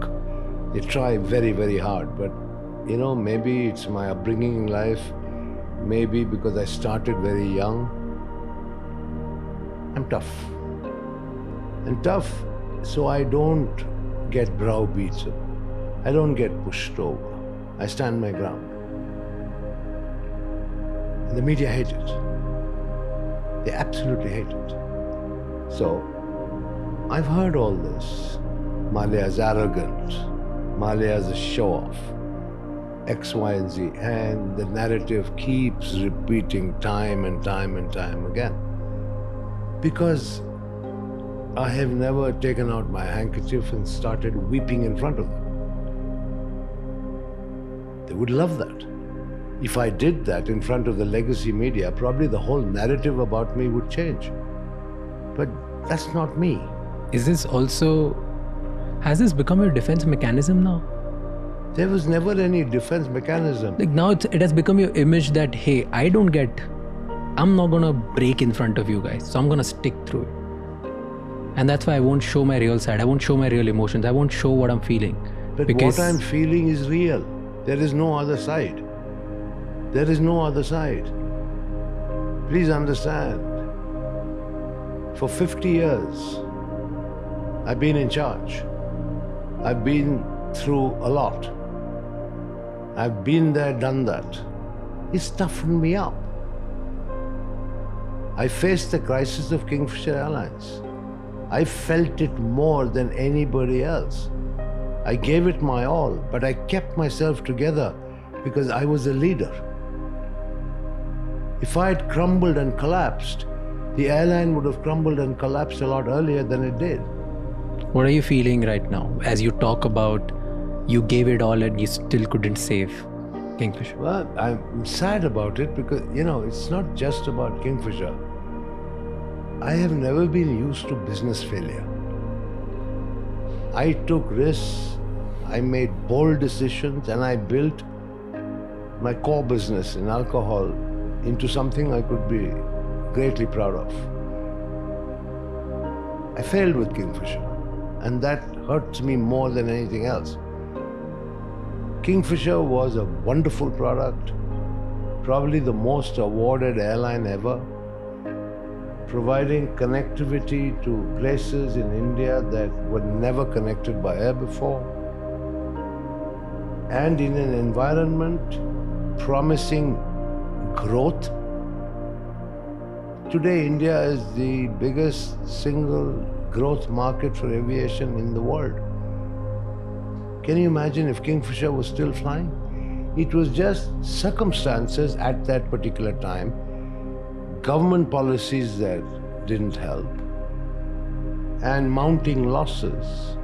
But I gave it my all. As I told you, quite apart from putting in 3,000 crores cash into Kingfisher Airlines. And the final straw was the refusal to let Etihad invest in Kingfisher. And that was it. I'd run out of options. Can you imagine how I felt? I felt miserable. What's your biggest fear now? My fear? Are you afraid of anything? Well, what can I be afraid of? What can I be afraid of? What do I do that would scare me? Living a semi-retired life, what can happen that's going to scare me? Extradition?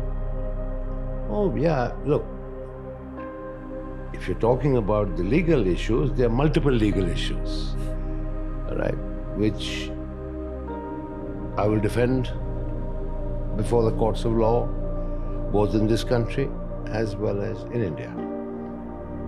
And any legal case can go either way.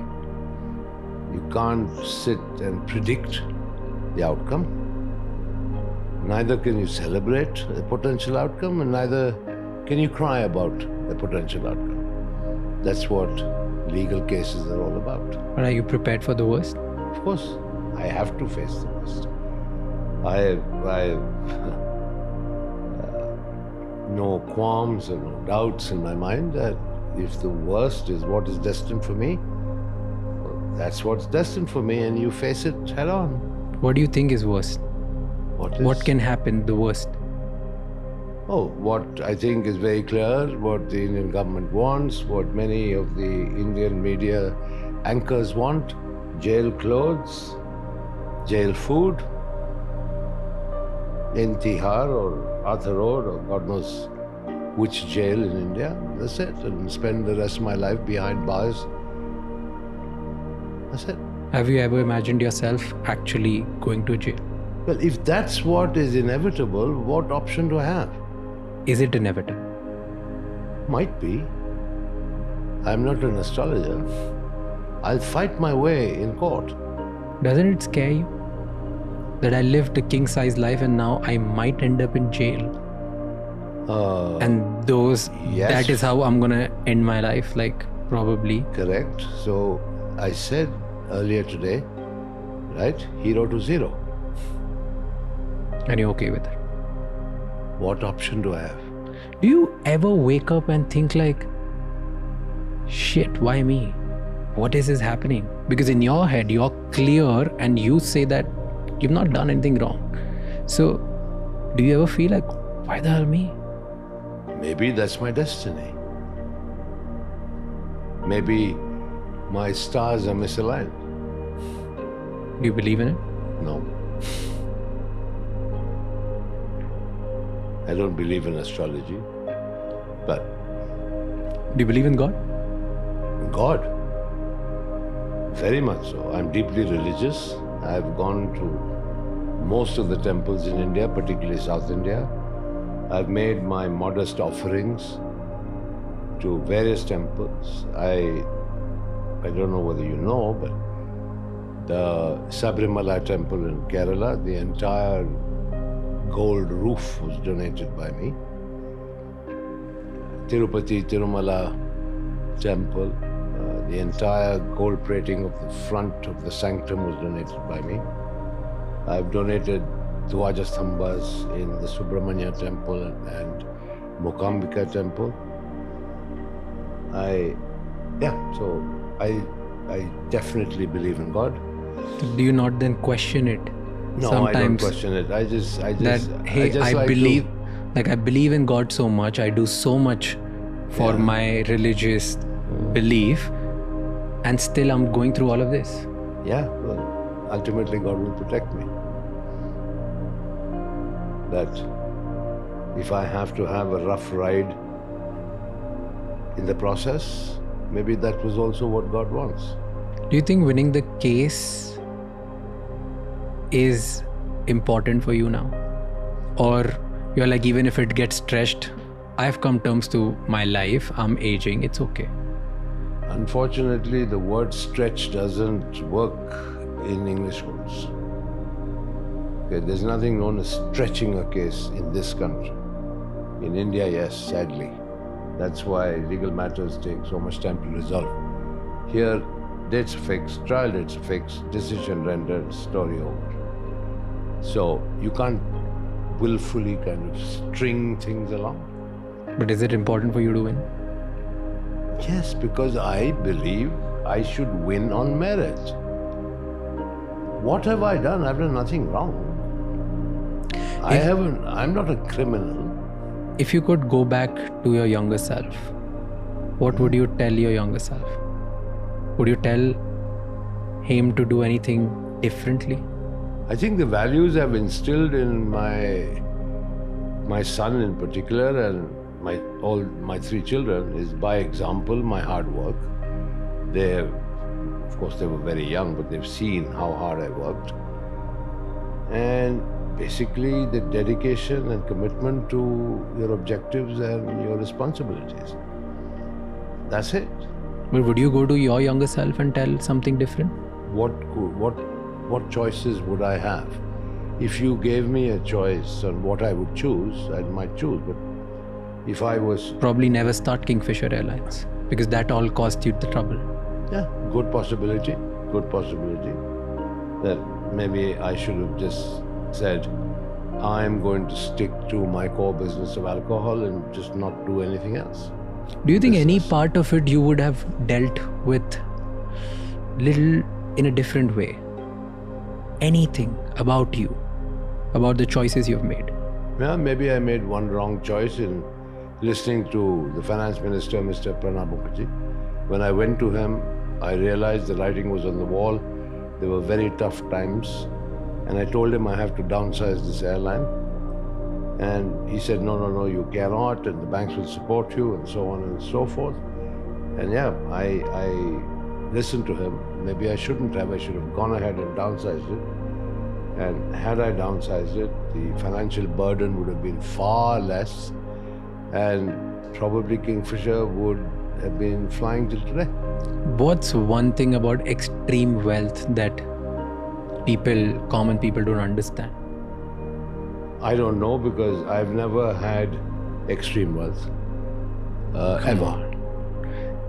The kind of wealth you had was extreme for a large share of people around the world, not just our country. Once again, a major misconception.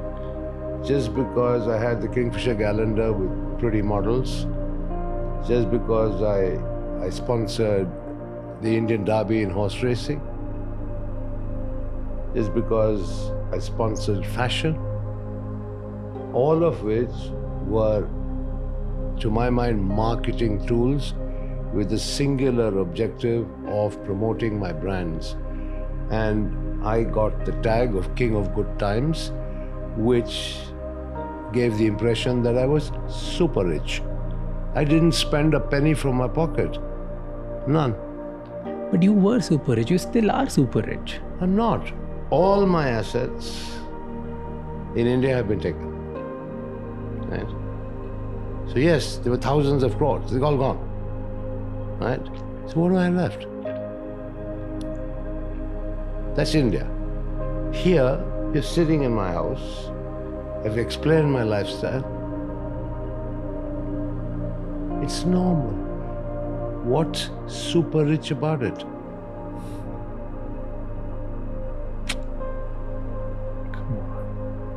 This is super. What's super rich about it? This is super rich. Let's just agree to disagree here. All right. Because, That's come fine. on. Fine. Like, what are we even talking about? Yeah, This so- is not a life of somebody, a normal taxpayer or a normal person going to a job, or 99% of the people in the world. Were you ever in control of your public image? Why? I never even tried. Because what you're telling, the version that I get to see in last 2 days, and what probably millions of people would get to see now, is a version that is completely different that is out there. That's why I'm doing the podcast with you. You built a personal brand which crashed down way worse than Kingfisher Airlines. Did you ever make it, or it was always just the media who did it? It was only the media who did it. So you were never control of your personal brand ever at any point. Not once. Never even paid attention to it. And you never bothered. No, why should I bother? And why bother now? You're absolutely correct. But what's going on? Like, why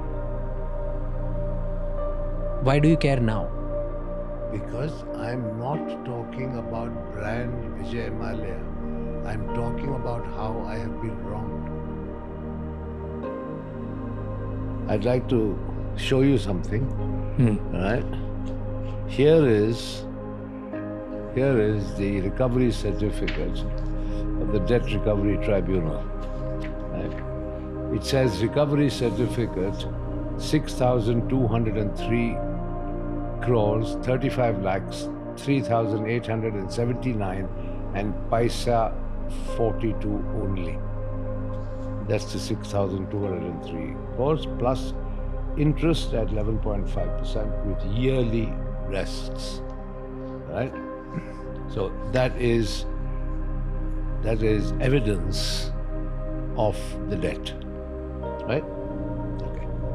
You asked me earlier, where did this 9,000 crore figure come from? This is the official Debt Recovery Tribunal Karnataka Bangalore's document. That's And they have said that you owe 6,203 crore rupees. me along with four others. 4 others, yeah. Correct. Okay. Kingfisher Airlines, United Breweries, Vijay Mallya, Kingfisher Fine Best. Okay. So the assets of all those combined, right, would need to satisfy the judgment debt of 6,203 crores. Yeah. Before I go very further, I'm the one under attack. Not all 4. Anyway, you asked me about where this 9,000 figure came from. Yeah, because it's written 6,203. No problem. Plus interest, whatever the case may be. That is dated 2017, if you see the date of the document.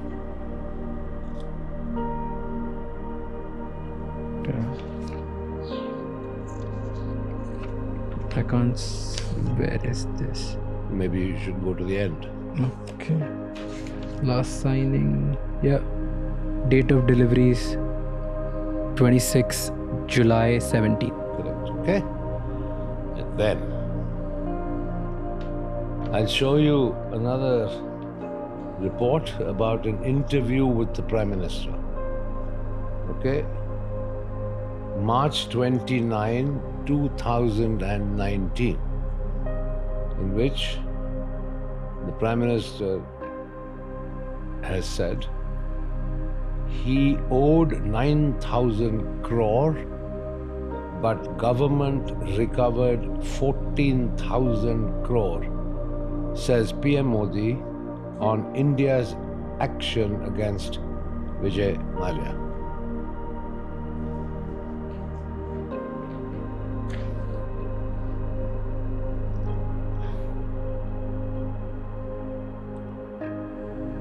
But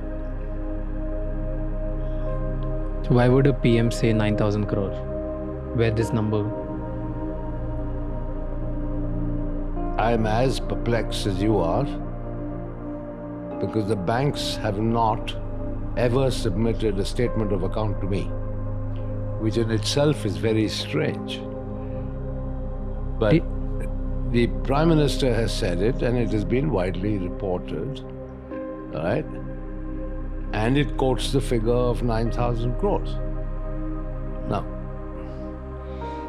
the Prime Minister of India is not going to make a frivolous statement. Somebody must have told him the this number. But I wonder if there was no keen governmental interest in me. It's not normal for a Prime Minister of the world's largest democracy to be talking about recovery from a guarantor called Vijay Mallya. He addressed it because your case was very public and a lot of people were questioning it. You became a public matter. You were no more a private defaulter. So I'm the only one, according to you. No, you were way too public than others. There are several other companies who have borrowed a lot more money. Seriously, a lot more money. But nobody gets mentioned. Anyway, that's fine. I'm just narrating the sequence of events. Then, before we go there, yeah, who are you actually fighting against? Media, government, or judiciary? I'm not in court against the media. I'm not in court against the judiciary. I can't be.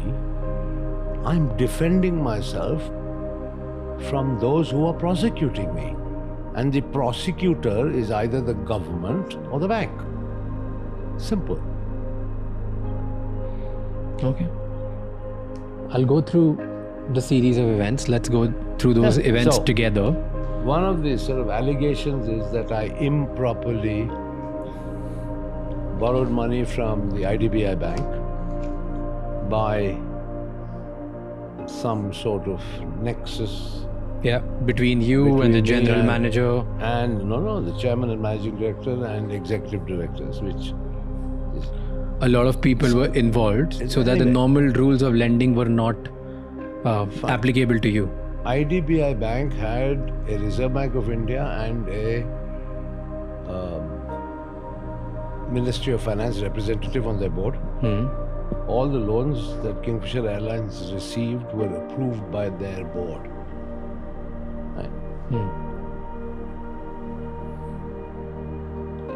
But I will draw your attention to a public statement in 2021, because IDBI is a publicly listed entity, had to report their financial performance to the stock exchange, and announcing the Q1 results, the managing director and CEO M.K. Sharma said that 278 crores by way of principal and 331 crores by way of interest, aggregating 753 crores, was recovered from Kingfisher Airlines. This is in 2021.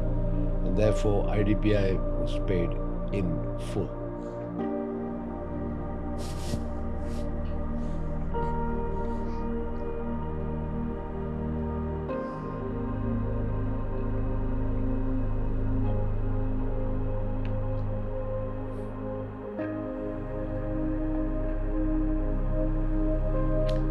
Then why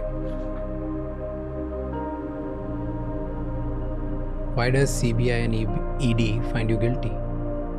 Because once they file their charge sheets,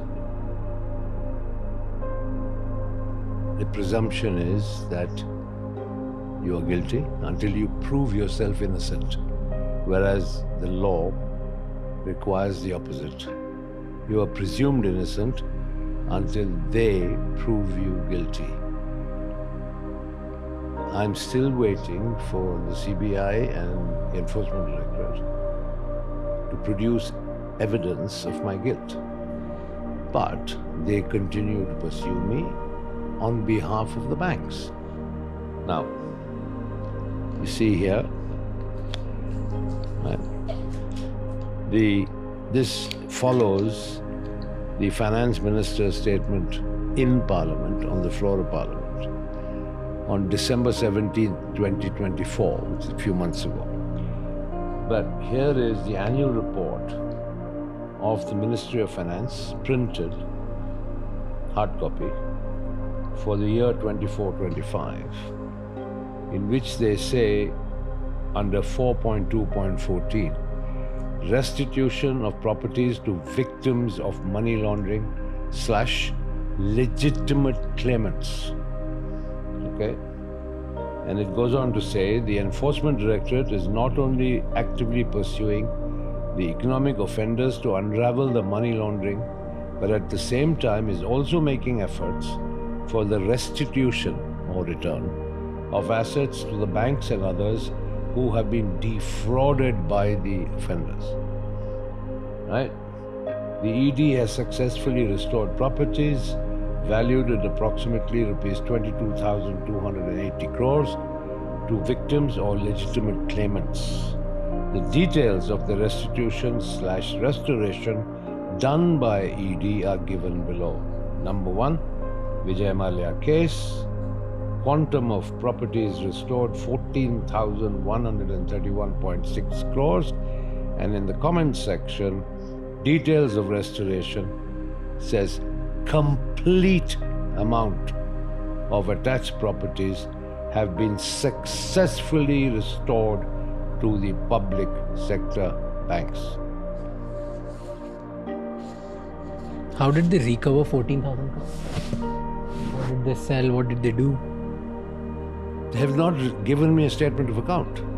So you don't know what property or shares have been sold? We talked earlier about the properties that were given to them, right?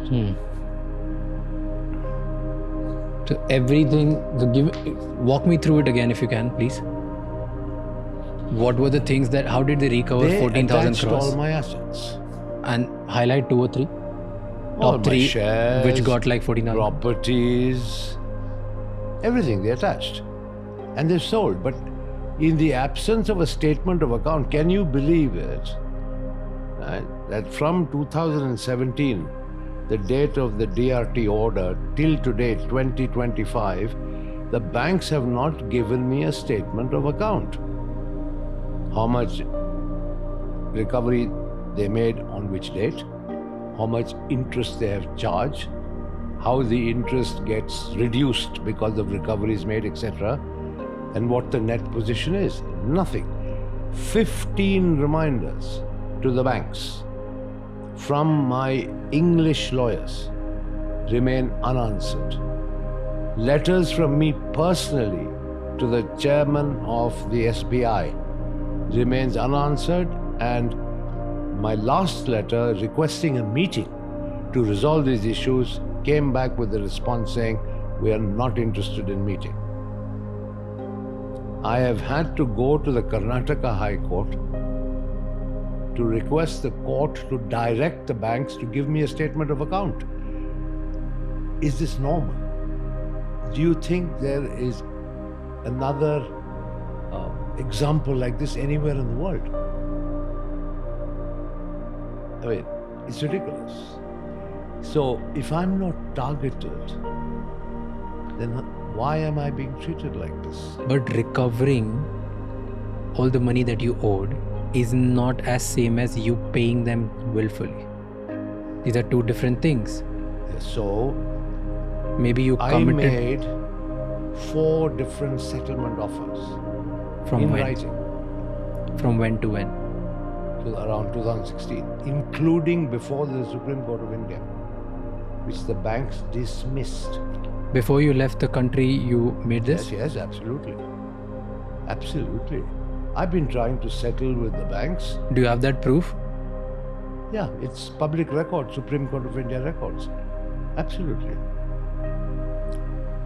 I would also like to remind you, I told the finance minister that I was leaving, in 2016 in March and told him that would he please facilitate a meeting with the banks to settle this loan issue. Here's something that don't add up for me. On 29th February 2016, Supreme Court announced that the plea seeking action against Vijay Mallya would be heard on March 3. And you left on March 2nd. I'm not aware of this Supreme Court directive. How is it possible? Somebody from insider must have told you something, because if a Supreme Court declares a date against you, how were you not aware? You were already fighting. There were lawyers after lawyers. I'm sure there must be something. Because there was no such Supreme Court directive. Simple. But it's out there in every media, everywhere. But it's written. Like if you go back, if you search today, all the newspapers, online, everything that you see, it's said that on 29th February, Supreme Court directed that, and you left on March 2nd. But my World Council meeting, obligation and appointment was fixed 3 months before that. That is okay. I'm not saying that So that was already a well-established travel plan. Plus, I once again remind you, I told the finance minister himself on the day of my departure. But that doesn't mean that you were not aware of this. Aware of what? I'm sorry, I don't get it. Aware of the fact that Supreme Court has a hearing against you on March 3rd. Absolutely not. There was no such hearing. There was no such hearing. Supreme Court has said this. Right? So like I have provided you documentary evidence, if I'm shown a piece of paper that states that there was a Supreme Court hearing in my case scheduled on the day of my departure, I will March respond 3rd. to it. You left on March 2nd. So, unfortunately, I don't have the Supreme Court document, but I only have news clippings and news. I am not aware of any such Supreme Court directive. I am not aware of it. Okay, then the other case, you said once you landed here, your passport was revoked.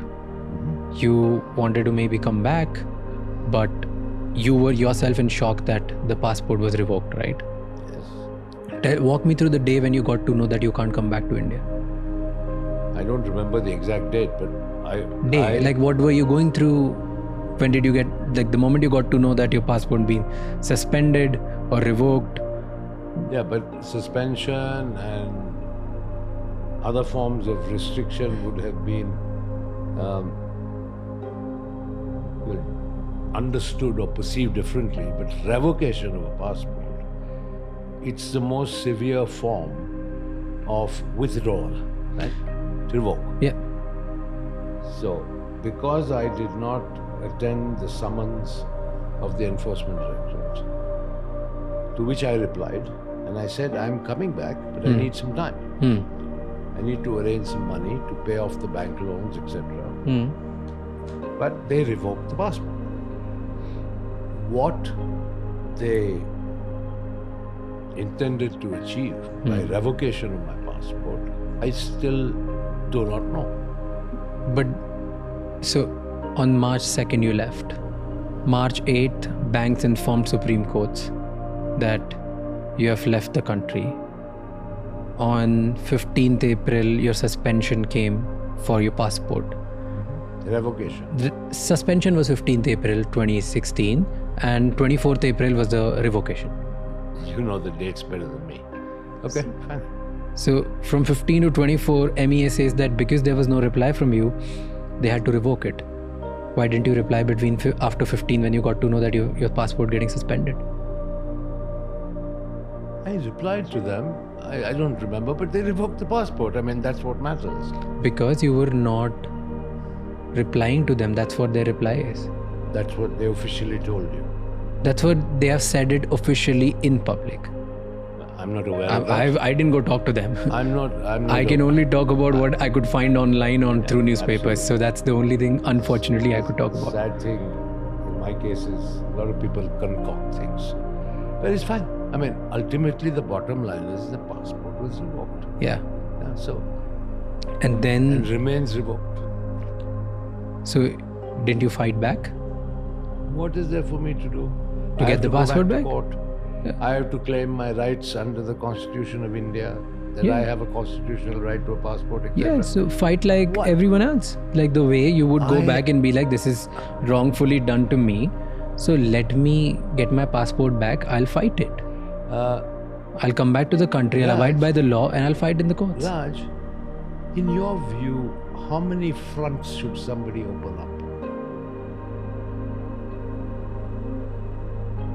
How many battles should you open up and engage in?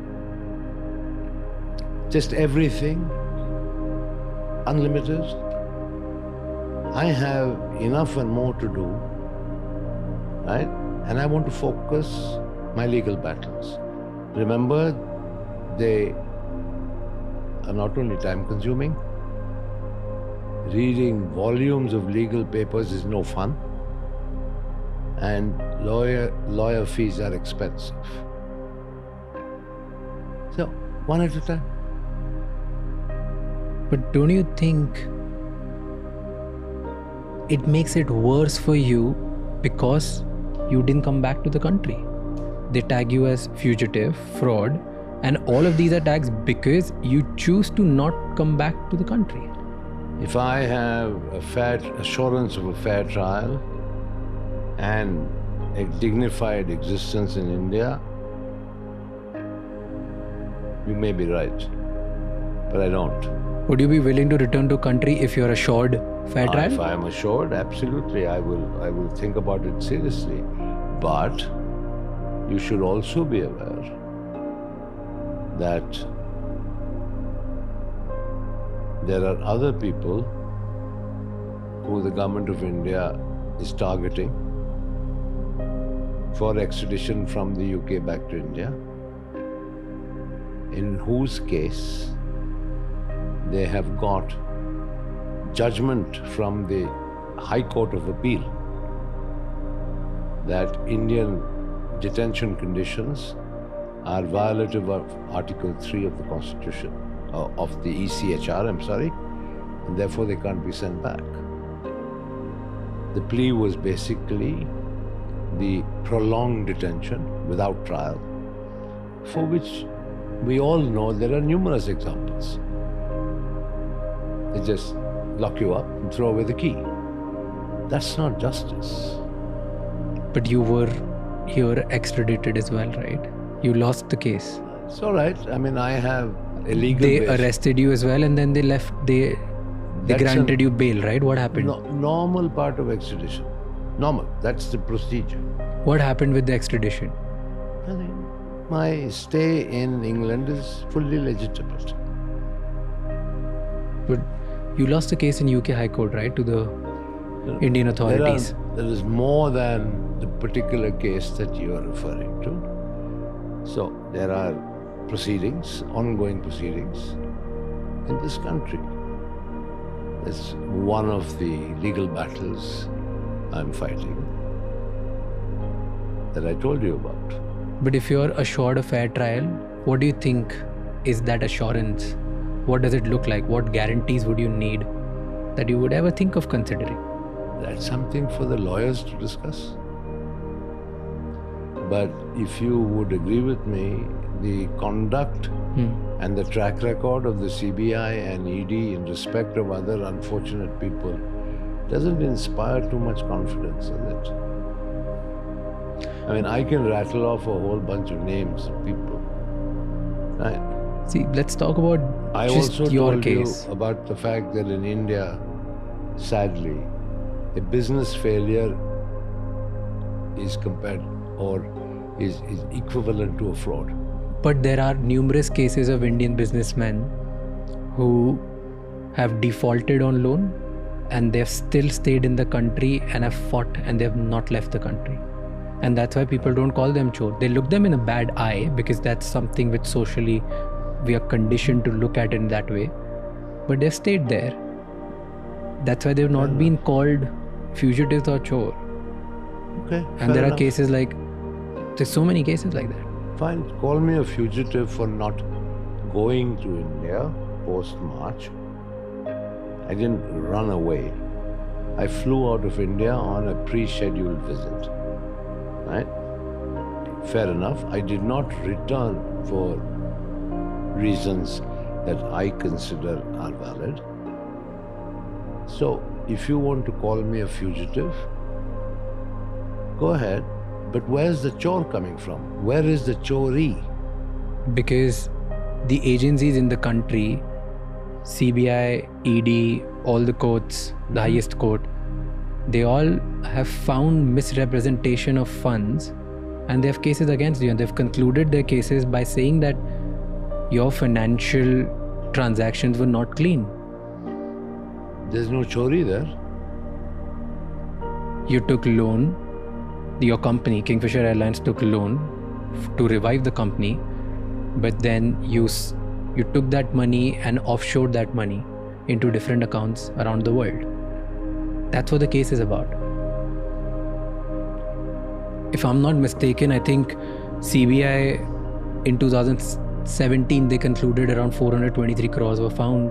Then ED said something around 3,000 crores had some problem with money laundering. So there were these numbers. I can find exact numbers and I can quote which I found out. No problem. But why? Like EDS said 3,547 crore was laundered. In 2017, CBI alleged that 423 crore was from Kingfisher Airlines loan was siphoned off for unrelated expenses. Can you explain why that happened? Why all these agencies are against you? And multiple courts are against you. And forget this. If you're calling India and everybody is a system, it's a nexus, they all are trying to make you a fraud. Multiple international courts. Switzerland authorities, UK High Court, one of the courts from UK, they have also found you guilty for misrepresentation of funds, right? And they've lost Swiss cases court. to Swiss authorities. What about the Swiss authority? They've also found that there were transactions during those times, right? The Swiss authority have found nothing. The Swiss authority froze my children's accounts based on a request by the government of India. They did not adjudicate on anything. The government of India wrote to all these foreign governments saying Vijay Mallya and his family's properties should be frozen, right? Only the Swiss acted on it. The French acted on it. Fine. They were not stolen properties or acquired from any money due from Kingfisher Airlines to the banks. There is absolutely no evidence. The CBI and ED are well known to concoct, fabricate, and present false evidence. That's fine, but they have to prove it. As I said, the norm is you are innocent until you are proven guilty, not the other way around. Now let me explain the 423 crores. In an airline, more than 50% of operating costs are in foreign currency. You lease planes, you pay in dollars. Okay, you import spares, you pay in dollars. You have aircraft checks and services, you pay in dollars. Right? So the money has to go out of India. You can concoct whatever you want and say that money sent out of India means siphoning money. But why are they calling it unrelated expenses? They may call If it all of these were the expenses for these reasons, they would be related expenses. But that is a question that the CBI must answer. The allegations are against me. I am refuting those allegations. I am saying all these allegations are complete nonsense. And how would you explain 3,547 crores which ED has alleged? That's not sent out of India. That is the borrowing Money from laundered. the banks. But they claim it has been laundered. What is laundered? If I laundered it means, what are you suggesting? I stole it? What is laundered? Laundered to me is trying to turn cash to check and check to cash. That's laundering, right? If they say I laundered the money, what are they saying I did with that money? Did I steal it? Did I fund my lifestyle with it? What is the essence? What is the charge of laundering? here's the basic case. Let me try to explain you what a common man in India understands about your case in very basic language. If I borrow 100 rupees from a bank, I use 50 rupees from that money to buy a property outside India, and I only have 50 left, and that 50 I spent it in my business trying to make it work. And then when the banks are asking me to get the money, I say I don't have any money. Now banks are not saying that why did you burn the 50 rupees in making the business work. They are questioning why did you transfer this 50 rupees to buy something else outside. So that is the whole case, and in your case numbers are outrageous. So where is any iota of evidence that I used even 1 rupee of Kingfisher Airlines funds to acquire overseas properties? There is no such allegation. So what are CBI and ED concluding then? What they have won cases in India, they've concluded certain things, and that's why they're fighting on some grounds. Why would UK courts even entertain if there's no proof? Why would anybody have anything UK around court it? entertain what? Indian CBI authorities action against you or case against you if there's no proof. The job of the UK court is only to establish and determine whether there is a prima facie case to be sent to trial. Right? The UK court has not adjudicated and said you are either guilty or innocent. The job of a UK extradition judge is to say, is what CBI is saying fine, is there a case to be tried in front of a judge? That's the limit. They have determined that. Now it is for the CBI and me to fight it out. Okay. In the court. They provide their evidence, I will provide my evidence. Okay, so that's as far as the UK court is concerned. Got it. So it has just gone to the trial. So, absolutely. Okay. What is the allegation? I misrepresented the Kingfisher financials, Yeah. right, to the IDBI. Yeah. I colluded with the senior management of the IDBI to get the loan, right? And then I misused the proceeds of that 900 crore loan. This is the 3 allegations.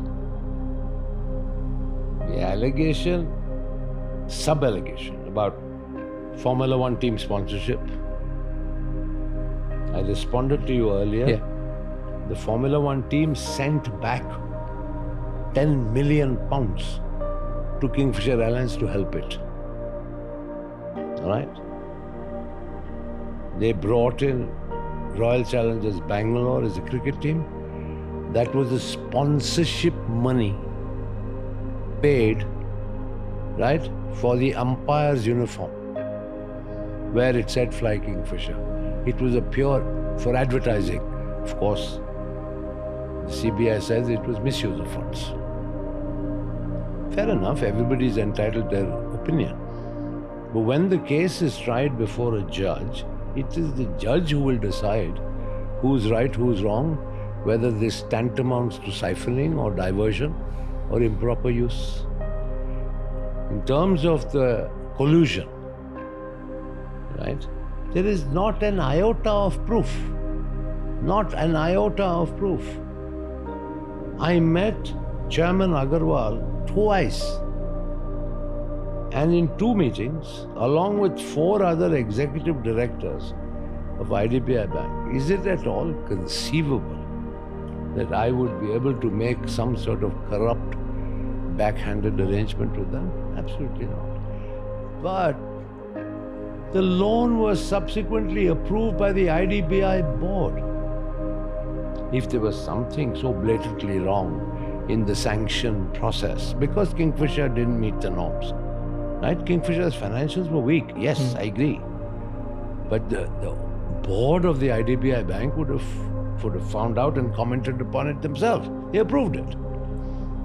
Because So there's the CBI are making allegations, all of which are fine. But there is an equally robust defense against these allegations. in the same case, when it comes to IDBI, and all the consortium of banks which gave you loan. It is also said that there was an independent agency from UK which put out a brand valuation of 4,100 crores on Kingfisher's brand.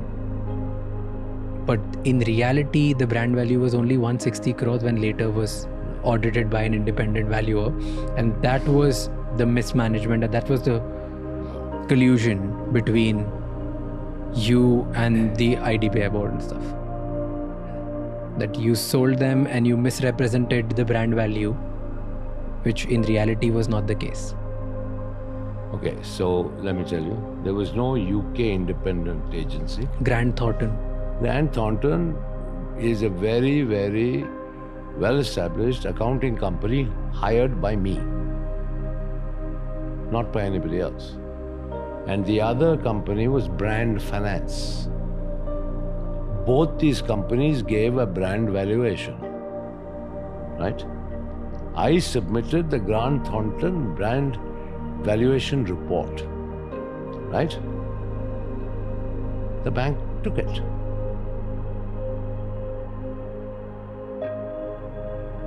I had two recognized valuers, submitted one report, which they accepted.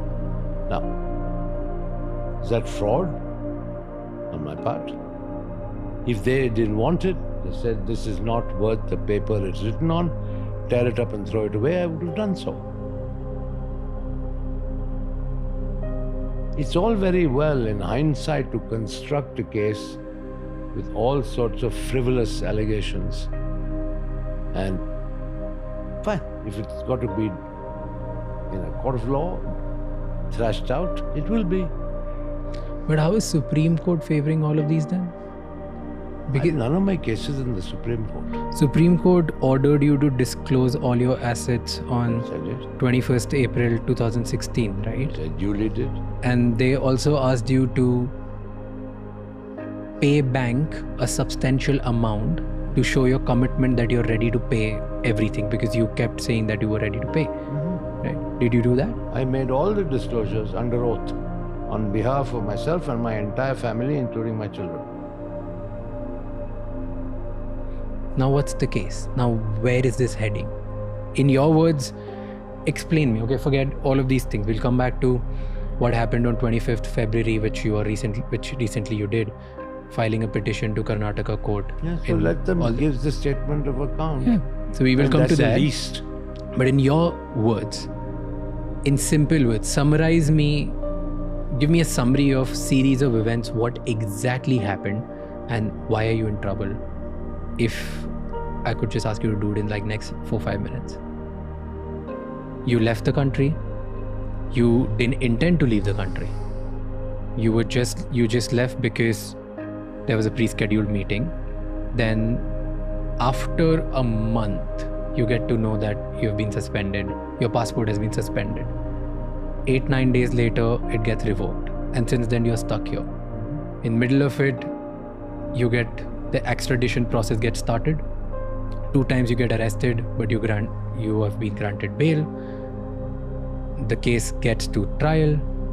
Now CBI, ED, the government in India, everybody finds you guilty. Nobody found me guilty. I mean, that's what they're calling it, right? They're giving you names. Okay, everybody has given you a tag of, let's just not use the word guilty. CBI the trial hasn't taken place, yeah, so the question of guilt doesn't arise. Yeah, so CBI, ED, multiple courts, the government, people of India, everybody calls you fugitive, fraud, chor, bunch of different things. Anchors, news, media, everybody calls you that, right?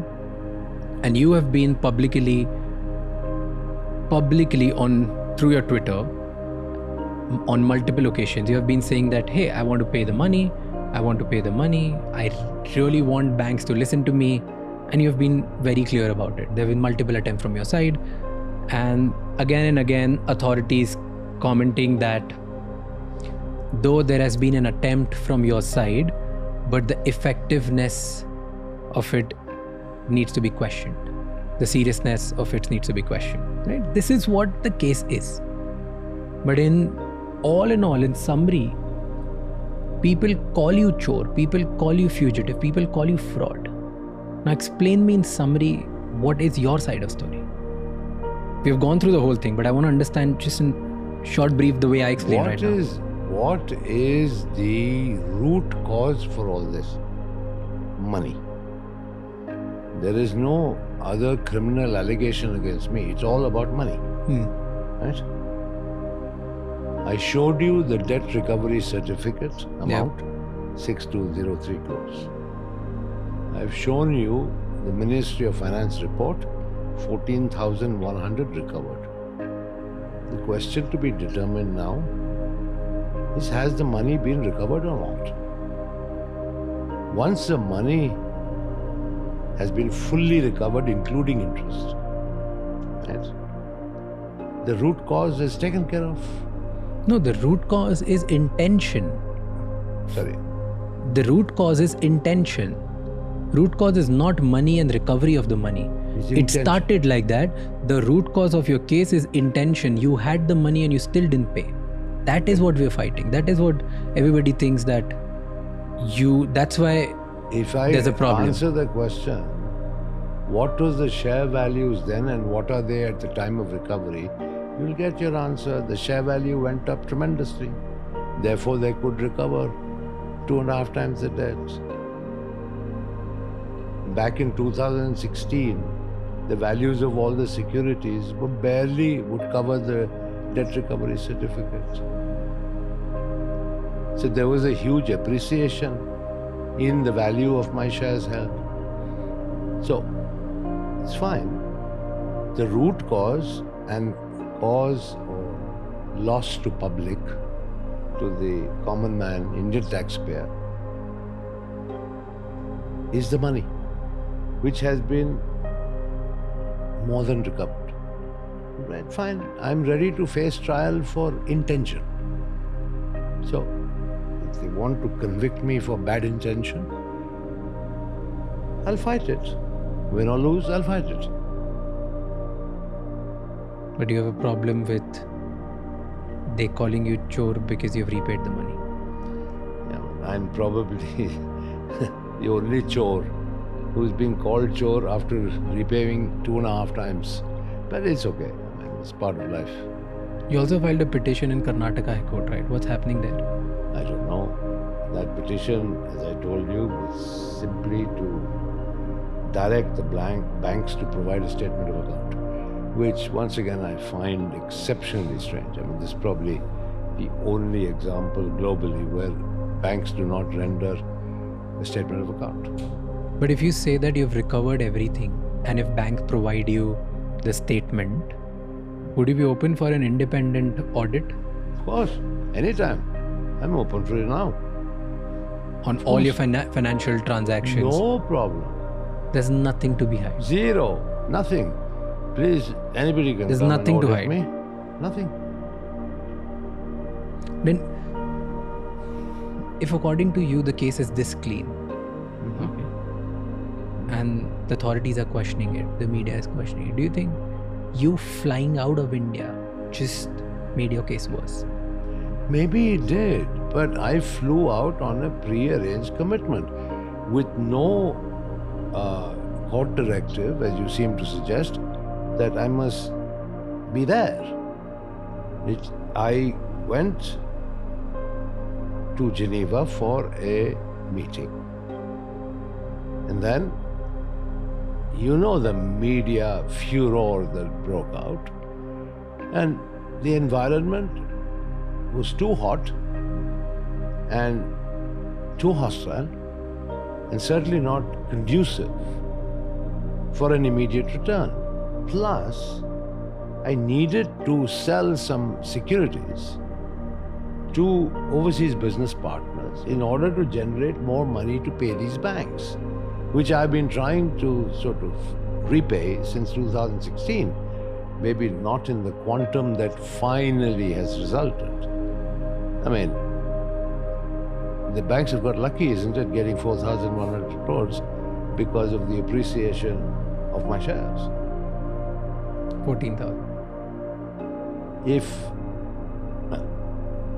say.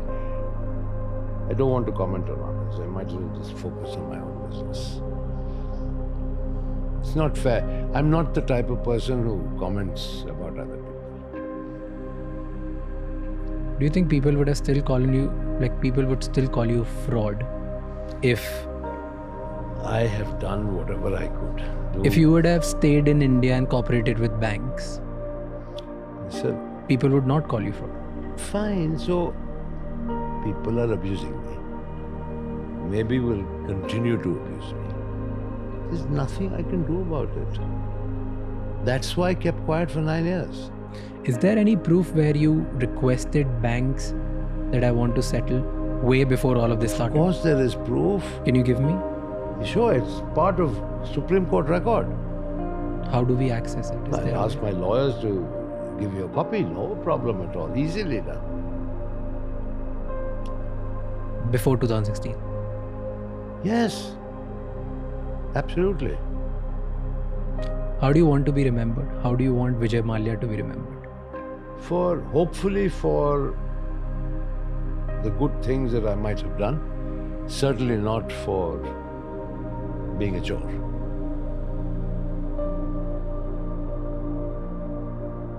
Perfect. All right. Okay? Thank you for doing this. You're welcome. Thank you so much for walking us through every little detail of your case, your life, and what's going on. I just hope that whichever party is right wins and people see it the way you want to deliver it, and people see through every little thing which they must have fed in a bad way or wrong way. I don't know which side they will believe. I don't know which side media will believe. I don't know which side the authorities will believe in. But I hope they do the right thing. So thank you so much for walking us through every little thing. Good. Thanks for being here. Thank you.